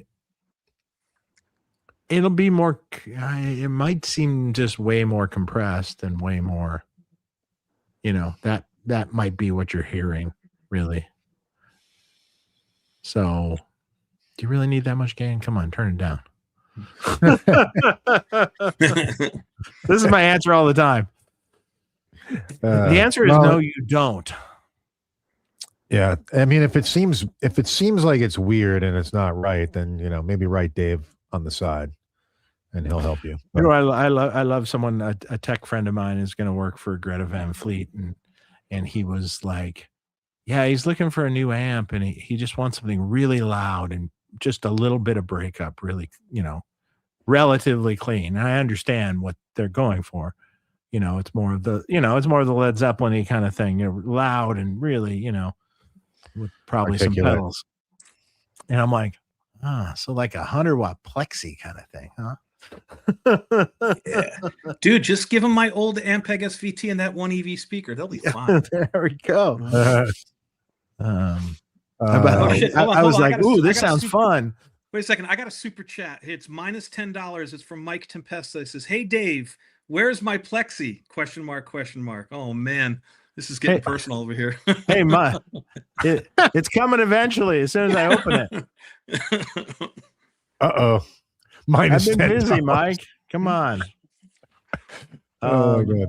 Hey, Mike, what's up, buddy? That's too funny. Walrus, Dave, if someone asked you to add more gain to a Jose, would you tell them to fuck off, or would you consider asking for a friend? Do you really need more gain than the pre-master has already? Yeah, I mean, if you're putting it into those other high gain modes. If you put it in the high gain mode and the pre-master, do you really need more gain? Yeah, I say no, I won't do it. How about this? Learn to be a better player. Oh, man. Oh, ouch. Oh, my God. This is taking a turn. This whole thing is going off the rails. Oh, my He's God. He's attacking the audience. He's attacking the superchargers here. This is it doesn't. Oh, my God. That one mode has tons of gain. Jeez. I mean, it's just, you guys been doing this for 10 years? I don't know, man. Oh, Jesus. Yeah. No, so no, I won't do it. Put a legendary tones in it. There you go. There you go. That'll do it. Hunter Ralph, what's up, man? Thanks for the super chat. Blues, what's the story behind your parallel axis model? And if Music Man made you a SIG, what would your specs be? God bless. Okay. So as far as the story behind it was, I liked the sound of guitars until you put the Floyds on. The Floyds always took away something, obviously, and then I would float the Floyds earlier, so then you really lost something to it. So the attempt with the parallel access was to give it kind of a bit more of a slightly richer mid bump, just to try and make up for some of the plinkiness you'd get from the Floyd. You know what I mean? So it was like a give and a take, basically. So that was my attempt of just trying to bring back some of what was already there. I always used to use just strats. I never used the tremolos. I would just block them, and just try and make it as resonant as possible.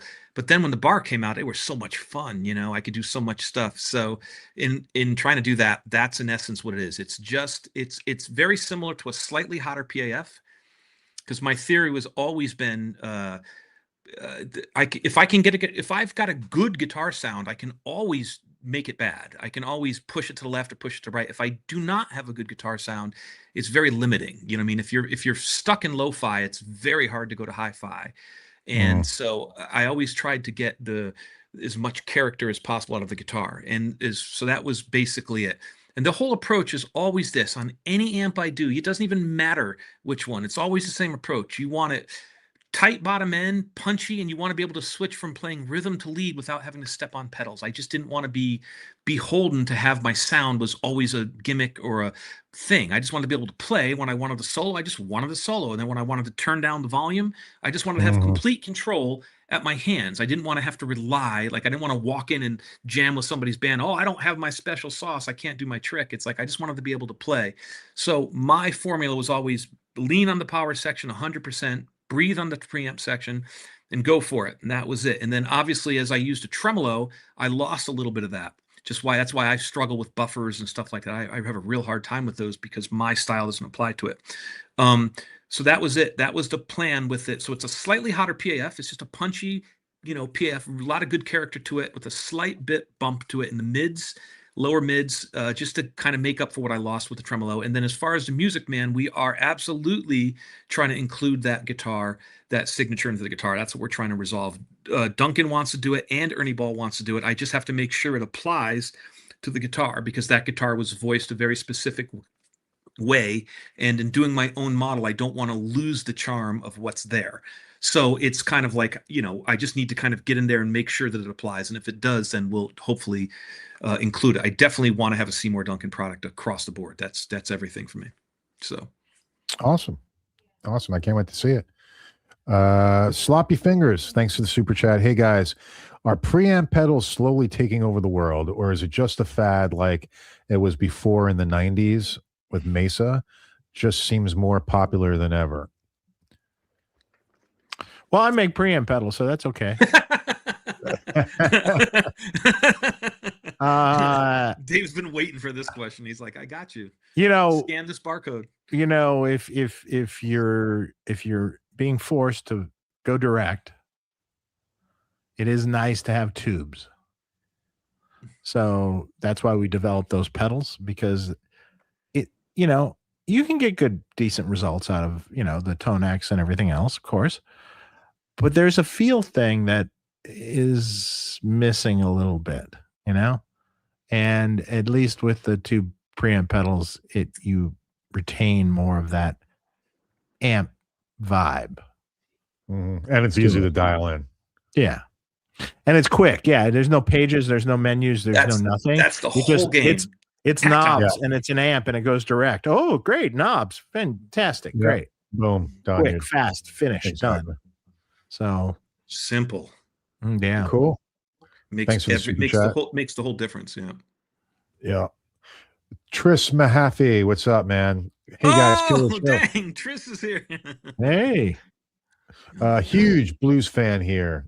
The Transmission OK record is a desert island classic. Great songs, killer playing. Perfect record. We need a live show 2027. Talk soon, brother. Tris. Oh man, that band was a very expensive hobby. It turned out. I couldn't figure it out. Like I literally I was playing stadiums at one point. Like it was nuts. I got off. I was playing. I couldn't figure out. And then I was like, you know what? If I'm playing stadiums and I'm playing on everybody's record, if I'm a secret weapon over here and over here, why am I getting, the crumbs off the table? Let me do my own thing. Whew, that went south. You know what I mean? And so we basically, we went to this huge bidding war, and typical Hollywood story. It was going to go until it didn't go, and then it didn't. We had this guy, Mark Ender, super nice guy. He did that Fiona Apple, that Title record. What an engineer. I mean, wow, the guy was great. Really nice guy. We were trying to get it locked. It just didn't get there. It just, I don't know how to explain it better than that. And so I had a 53 Blackguard Telly that I sold at Black Market Music. I think I got $9,500 for it. And I bought a Neve 1073 in an API strip, which I still have to this day. And I made it. And this was, okay, you'll love this. I've told the story before. I was in Poison at the time, and I pulled up. It's a crazy story. I had bought this brand new Range Rover that had like hydraulics and shit like that. And I pulled up to the band meeting, and the record had gotten shelved, right? So we pull up and they were like, man, what a car. Oh, man, congratulations. By the way, record shelved, you're out. And I was like, damn, and so I realized at that point, I'm like, okay, I get how this works. There's not enough security in the music industry. So I ended up buying my first house, and I bought the worst fucking house on the block. It was just, like animals were living in it. I'm pretty sure I had like basketball size holes. There was like raccoons, and I'm pretty sure it might even have been a kennel at one point. It was so crazy, this house was, but it was in the nicest neighborhood. So I bought that house, and I would sleep in sleeping bags while I was, redoing the house. And then we made it this amazing house in a great neighborhood. And the point of the whole thing was I recorded that record, Transmission OK There, myself. I just took the gamble. I'm like, I'm going to do it. And believe it or not, I sold the record. I actually got bought out again, and it worked out. So we did that record, and it just never got traction. It was a great nucleus. I had I had this, talented players. And that was right around the time I met Tris. And let me tell you a story. Let me tell you how nice this guy was. It was him and his wife, and they had an amp called the Little Analai, I think it was called. I apologize if I'm messing it up. And I think his wife had done the stitching on the front. And he gave me that amp, which was a huge give. This wasn't like, Marshall right now that makes, headphones and speakers. Hey, we'll send you some amps. This was like, he hand built it himself and gave it to me to use because he really believed in the project, and I used it. There's a song called Low, and that's the opening riff is on that. But I've been friends with them ever since because I really felt it really showed character to give something when it really meant something to you versus just, let me peel one off the top type thing. You know what I mean? And so I've been friends with them ever since. Super nice guy, incredibly talented amp builder. And if you get a chance to try, go to his website, check it out, Mahaffey Amps. But that was the album, and it basically turned into a real expensive project. And I did it for 4 years. And here's what I went on the road with Ernie Ball, and they had like this truck that was like a 18-wheeler, and it would just drop down, and the gear stayed on the truck. And so they sold it to me as, hey man, do you want to go tour at the X Games? And I'm like, fuck yeah, I do. And then it turned out it wasn't quite the X Games. It was more like the Y or the Z Games. Like this was like the third time through. So we're playing in like Des Moines, Iowa, right? And now keep in mind, the X Games came through and just sponge mopped up all the tickets. So then there's me and two other guys, and we're playing, and it's like they literally have bikes jumping over us. So I'm trying to sing, and I'm catching dirt in the face and shit like that. And I just remember thinking, I've miscalculated here. And it was where did I go wrong? I'm glad I did it. And I've never toured since then, and I don't think I ever will. That was like, it was just I was grateful to have it.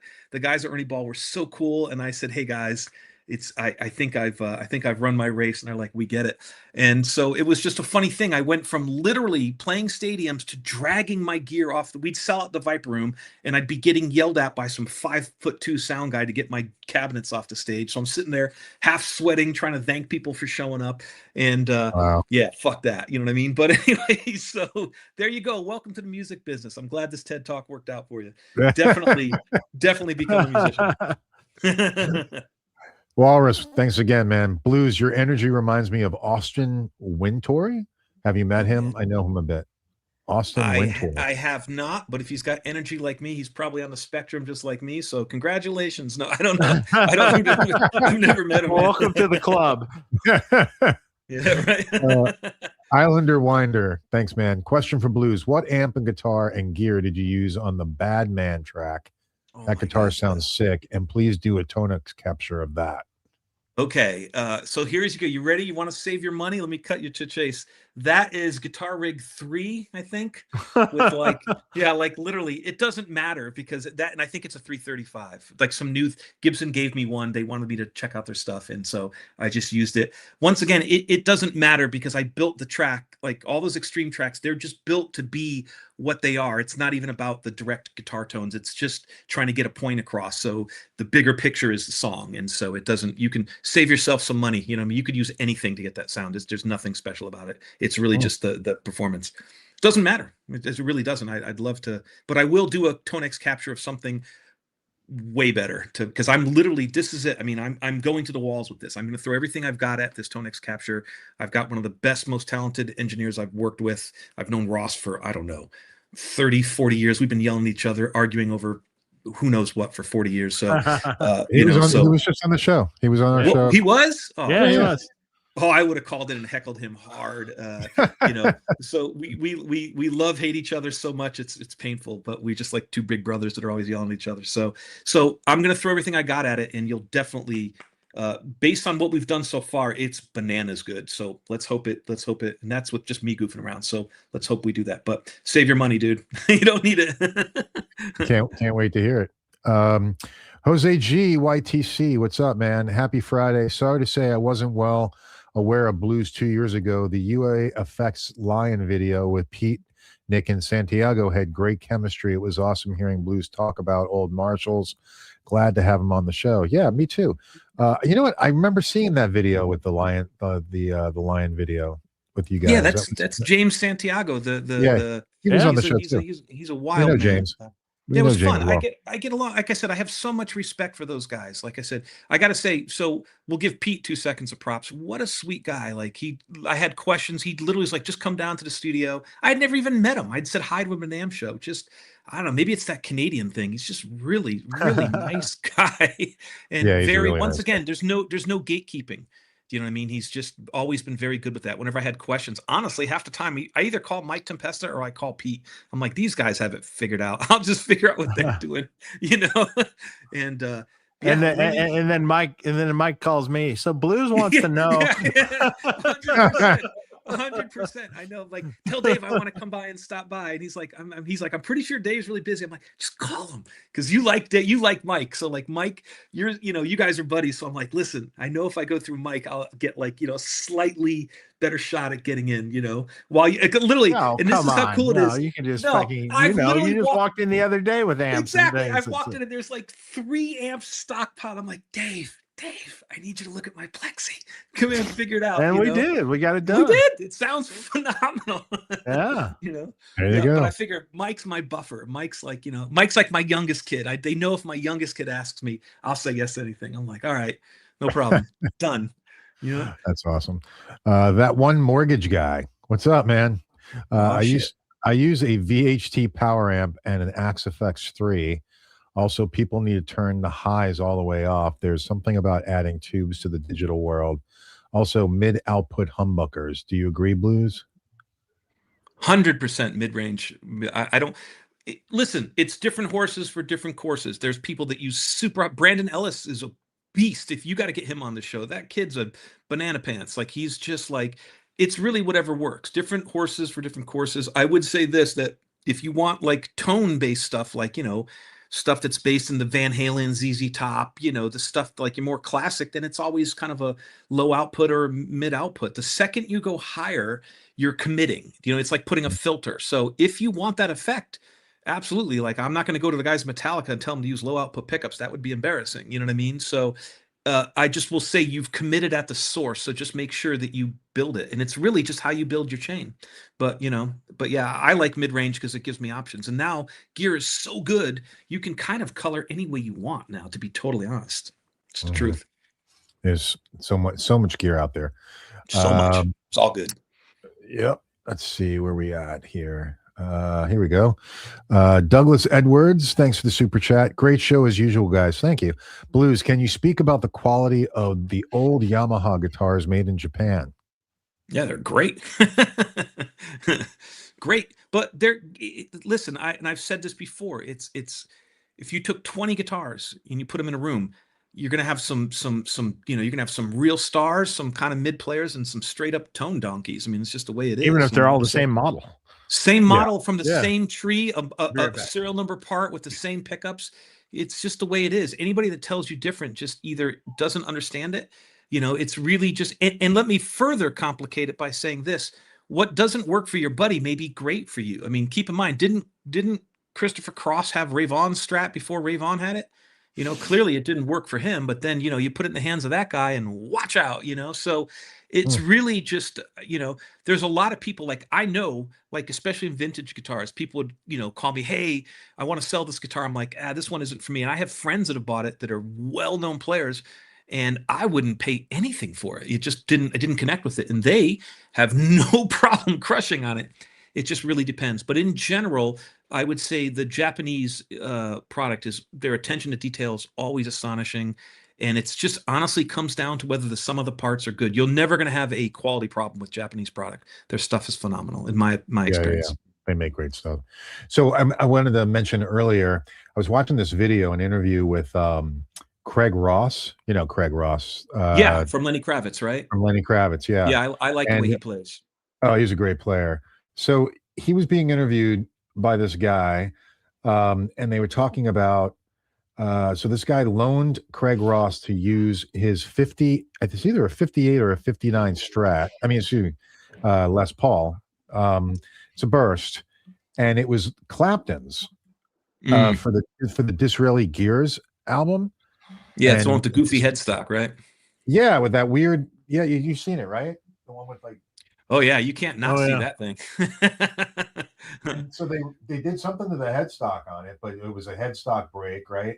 But that was Clapton's, and it says actually on it, it says Eric Clapton. That's what it says on the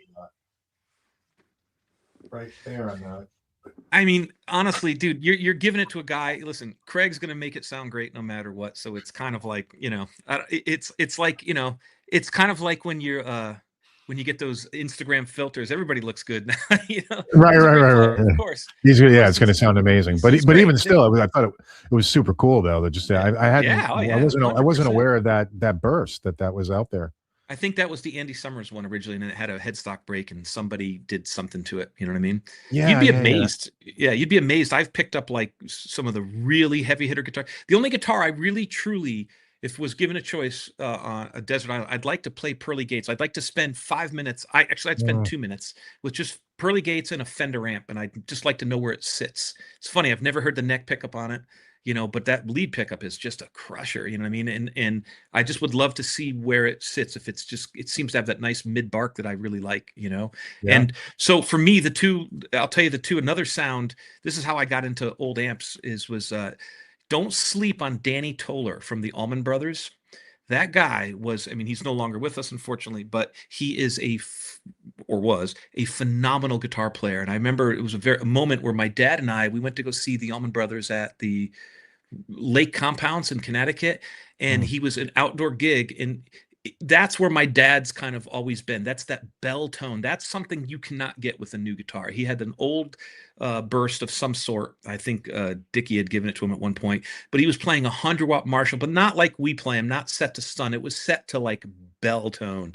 It was freaking amazing. It wasn't about the breakup. It was just about like, you know, truly enhancing what the guitar sounded like. And it was just so harmonically rich. And he was such a good player. Oh my God. I remember walking out of there like, God damn, what just happened? It was just very rare. Phenomenal. And it's funny because I never used Marshalls that way. I always set mine to blast, and I honestly wish I held on to my 100-watters, but the problem was before technology advanced that way, you couldn't use them. I mean, they were like, when I mean loud, like if your pants aren't flapping in front of them, then you got a problem. I mean, they are loud, you know, you just can't use them in a modern context. But now that you can, you know, use the load box and kind of break them down, it opens up the game again. I just never held on to the 100s. I just kept the 50s because they were slightly less loud, but still brutally loud. Yeah.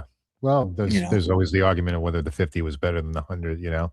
Well, the 50 was, in my take, the 50 was always just squawkier and crushed easier. The 100 seemed more scooped and punchier. It had I'm actually a 100 player, which, by the way, can I shout out my man Steve Stevens? I think he's a phenomenal plexi player, and for some reason I don't get why people don't just lock onto that guy. He's just a brutally good player. He really is. He's absolutely. He's musical. You know what I mean? He's a musical. Like, I'm interested in what he has to play musically, and his sound has always been very good. I remember seeing him at Toad's Place in New Haven, Connecticut, and it was funny as shit because he was so loud that, I mean, I mean, it was just, he came out, I could smell the Aquanet Super Hold before he even got on the stage, you know, and he had 2 Park 100 watts, and they weren't even old ones. I think they were like mid, and he was so loud to the point must have been his solo band, right? Yeah, it was the Atomic Playboys. I just would watch the drummer. It's like, you know how like visually, like I think he's playing, and he was great, and I loved him. I always, you know what I mean? Like, you know, and then so I missed that. Like, I missed this stuff. He was great, man. And then he came out and he had a cigarette dang gun. I remember thinking, oh shit, this could go south quick. Because I mean, you could like, he was all hairspray and a cigarette, and I'm like, oh shit. He was a dangerous fellow, man. He had the high heels on, click clack, click clack, click clack. He got out there, wow, and man, he was punching the shit out of it. And I kind of. And it's weird. It kind of goes to how I learned how to play. I didn't have gain, because they didn't have gain back in the day. They just had volume. You had breakup. You know, and so it's funny, like, you know, and it's none of it's bad. Listen, I'm not poo-pooing on anybody. Like, whatever, you know, listen, however you cook your steak is good. We're all in the music camp, so that's cool. But there's just unless something, it's well done. Yeah. Then do you know? Side note. Do you know when you go to a restaurant? That's not allowed. No. Do you know when you give them well done, they give you a shitty cut because they know, they're like, this. I heard that. Anything. Yeah, I heard that. Yeah. Right. So don't give him the one that fell on the floor. Yeah. Exactly. Well done. Yeah. Fuck it. Yeah. You don't. So the next time I go to Golden Corral, baby, I'm ordering that shit rare. You know, no, whatever. I don't know where they have steak. Whatever. Red Lobster, whatever it is. But yeah, so the point is that, you know, these are players I really wish people would spend the time and go back and listen to them. They're phenomenal players. Guys like Steve, guys like Danny Toller. There's a band called Point Blank that's great. Go listen to Brandon Ellis. Go listen to Josh Smith. Listen to my friend Dweezil. There's so much talent out there it's brutal. I mean, there's so many good players right now. It's very inspiring in that regard. But the crazy part is, out of all these like 60-second heroes that pop up on Instagram, and each one's better than the next, the sad part is, and I'm just being honest, they don't really move the needle for me. You know what I mean? So I have to kind of fall back and kind of go to the earlier stuff. I appreciate how good they are. But, you know, so it's just players like that. Because there's a lot of young players. Like, it's funny. I did an interview on, you know, Derek from Masters of Shreds, real sweet guy. He loves you guys. He's like, and I like that because it didn't feel like, as a matter of fact, dude, he came up with that swaggy t-shirt right there. Look at that stuff. Right, oh, nice. That's you cool. know, and my point is, you know, like, it's what I forgot I was even going with it. But anyways, the point is we were talking about that. It kind of brought up how like there's just so many good players out there, and there's so many people that just I wish like I guess my point was there's a lot of new players that are now kind of rediscovering what I did, and that's so great. I'm really appreciative of it. But there's also so many other great guitar players out there. Trust me, you will not, you know, go listen to the Allman Brothers live at the Fillmore. You're welcome. Go listen to Jethro Tull. I mean, go listen to Richie Blackmore, Johnny Winter. Why doesn't that guy get a golden star next to his name on the Rock Walk of Hall of Fame? I mean, he's a beast, man. He wore that fucking what was my favorite one when he came out with the cape and he had the fucking Abraham Lincoln hat? I mean, come on, man, that's rock and roll, baby. You know. So there's so much good out there. You'll be so inspired. I promise you. You will not be disappointed if you sat through 2 hours of me bullshitting. Go listen to that stuff. It'll be great. I promise. That's awesome. Another super chat. Chris Puckett. Thanks, man. Blues, a fan since the magazines.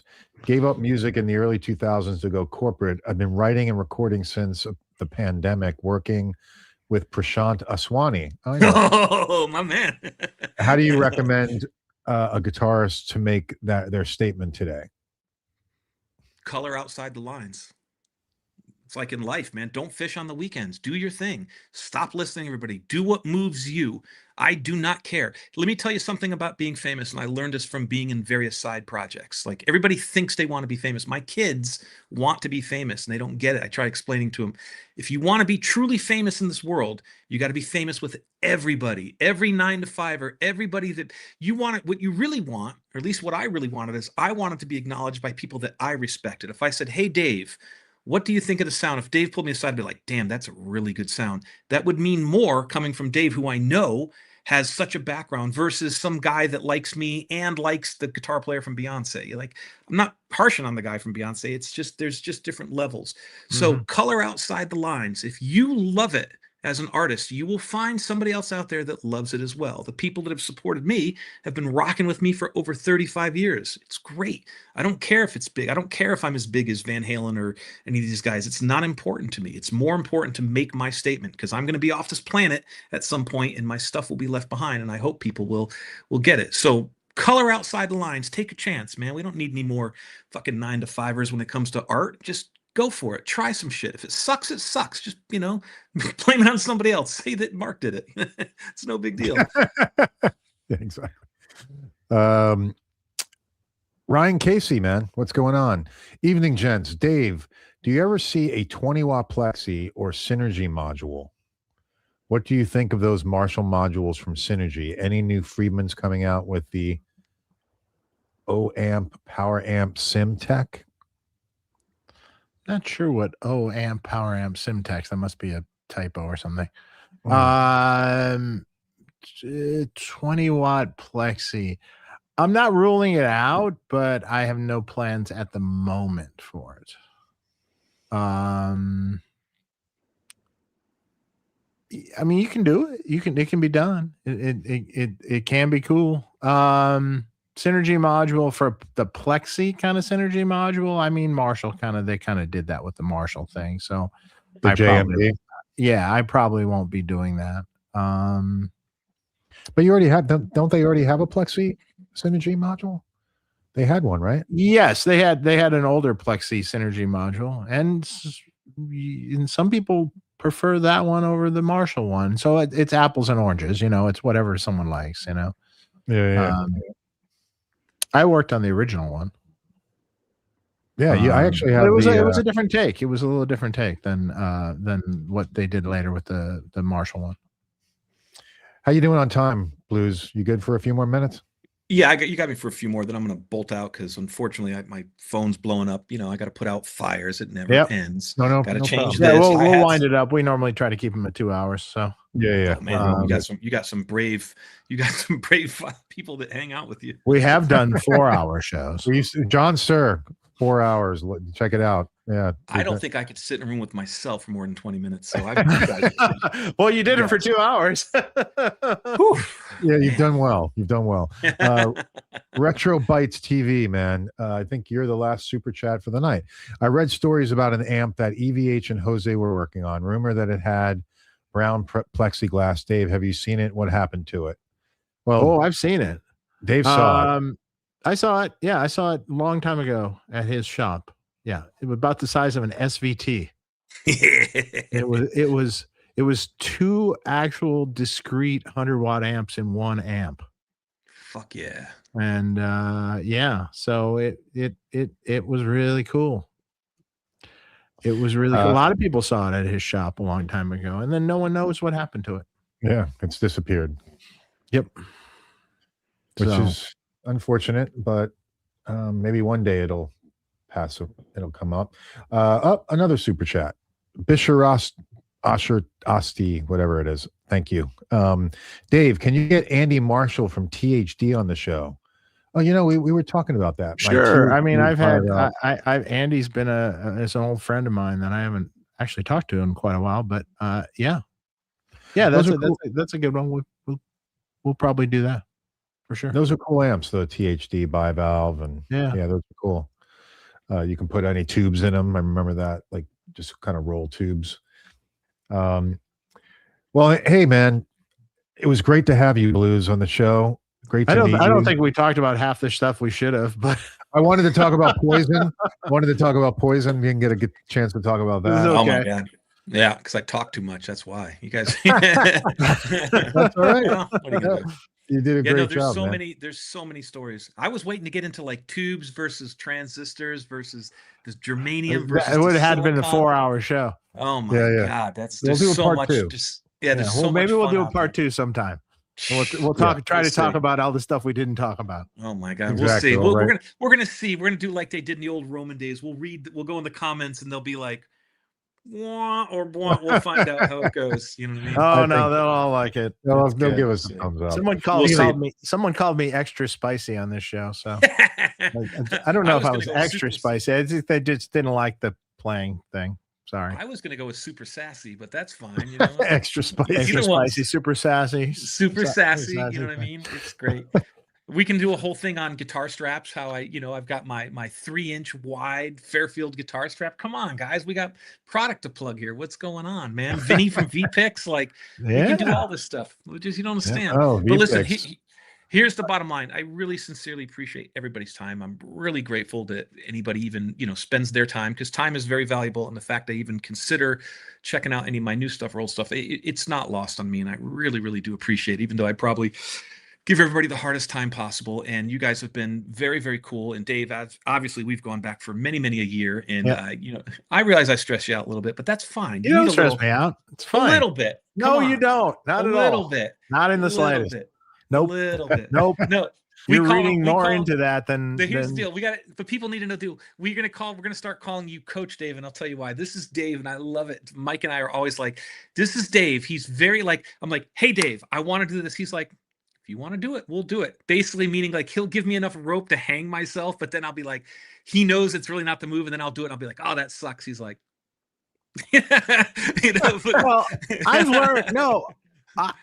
I've learned over time that you have to let people do what they want to do if they really want to do it. Don't try to talk them out. It's like the whole pedal choice thing. It's like, it's like delay in front of the fuzz. Okay, sure. Yeah. And actually, but it might work. And it might work great for you. But you might decide in the end, oh yeah, I probably should have listened to you. It was probably right. Better the other way around. But that's okay. You have to find out for yourself, because if you don't, you don't learn anything. But worst case scenario, you end up. What's the worst case scenario? You end up with a brown Sir guitar, right? That's the worst. Right. There you go. With a brown Pensa, exactly. Yeah. All right, gentlemen. By the way, guys, check out bluessaraceno.com. All right. Yeah. Look at my 11-year-old website. It's amazing. It doesn't, you guys, it doesn't bring me a penny in my income. So I at this point, I think it's it's almost made by the Amish back in the day. It's so old. It's painful, but you can get everything on Instagram now. Yeah, you can find them on MySpace. So MySpace. Hey, that's coming back. That's what I heard, actually. Don't laugh. Next time you see me, gold teeth, because I'm investing in that shit. You'll see. It's gonna be amazing. All right, listen, gentlemen. I apologize for talking everybody, but everybody. But thank you very, very much. I really appreciate it. And if the crowd permits, maybe we'll get into it again. So you never know. We would love to have you back. Awesome. Everybody have a great weekend. Hang on, Blues, while we say goodbye offline. Okay. Everybody have a great weekend. Take care. We'll be back. When are we coming back? Wait. Hold on. Come on. There you go. Wait. Oh my God. Dave got AI. You got to do that. And you got to do that. I got to do this. There you go. Ooh, dang. Nice. Amazing. Next, we're going to have Steve Hackett. Steve Hackett's coming on the show from Genesis, original Genesis. Yeah, so we'll the have next him on one or not? Or is that September something? Yeah, Dina said maybe it's not the next one. Maybe you're right. But have her send him an email. She's so nice. You're like, I'll do it. Pick a day. You can't say no to her. I'm telling you, do it. Yeah, well, it is coming up. I'm not sure what day, but yeah, guys, just check out. Make sure you hit subscribe, and you'll see the schedule. And have a great weekend. We'll see you soon. See you guys. Night.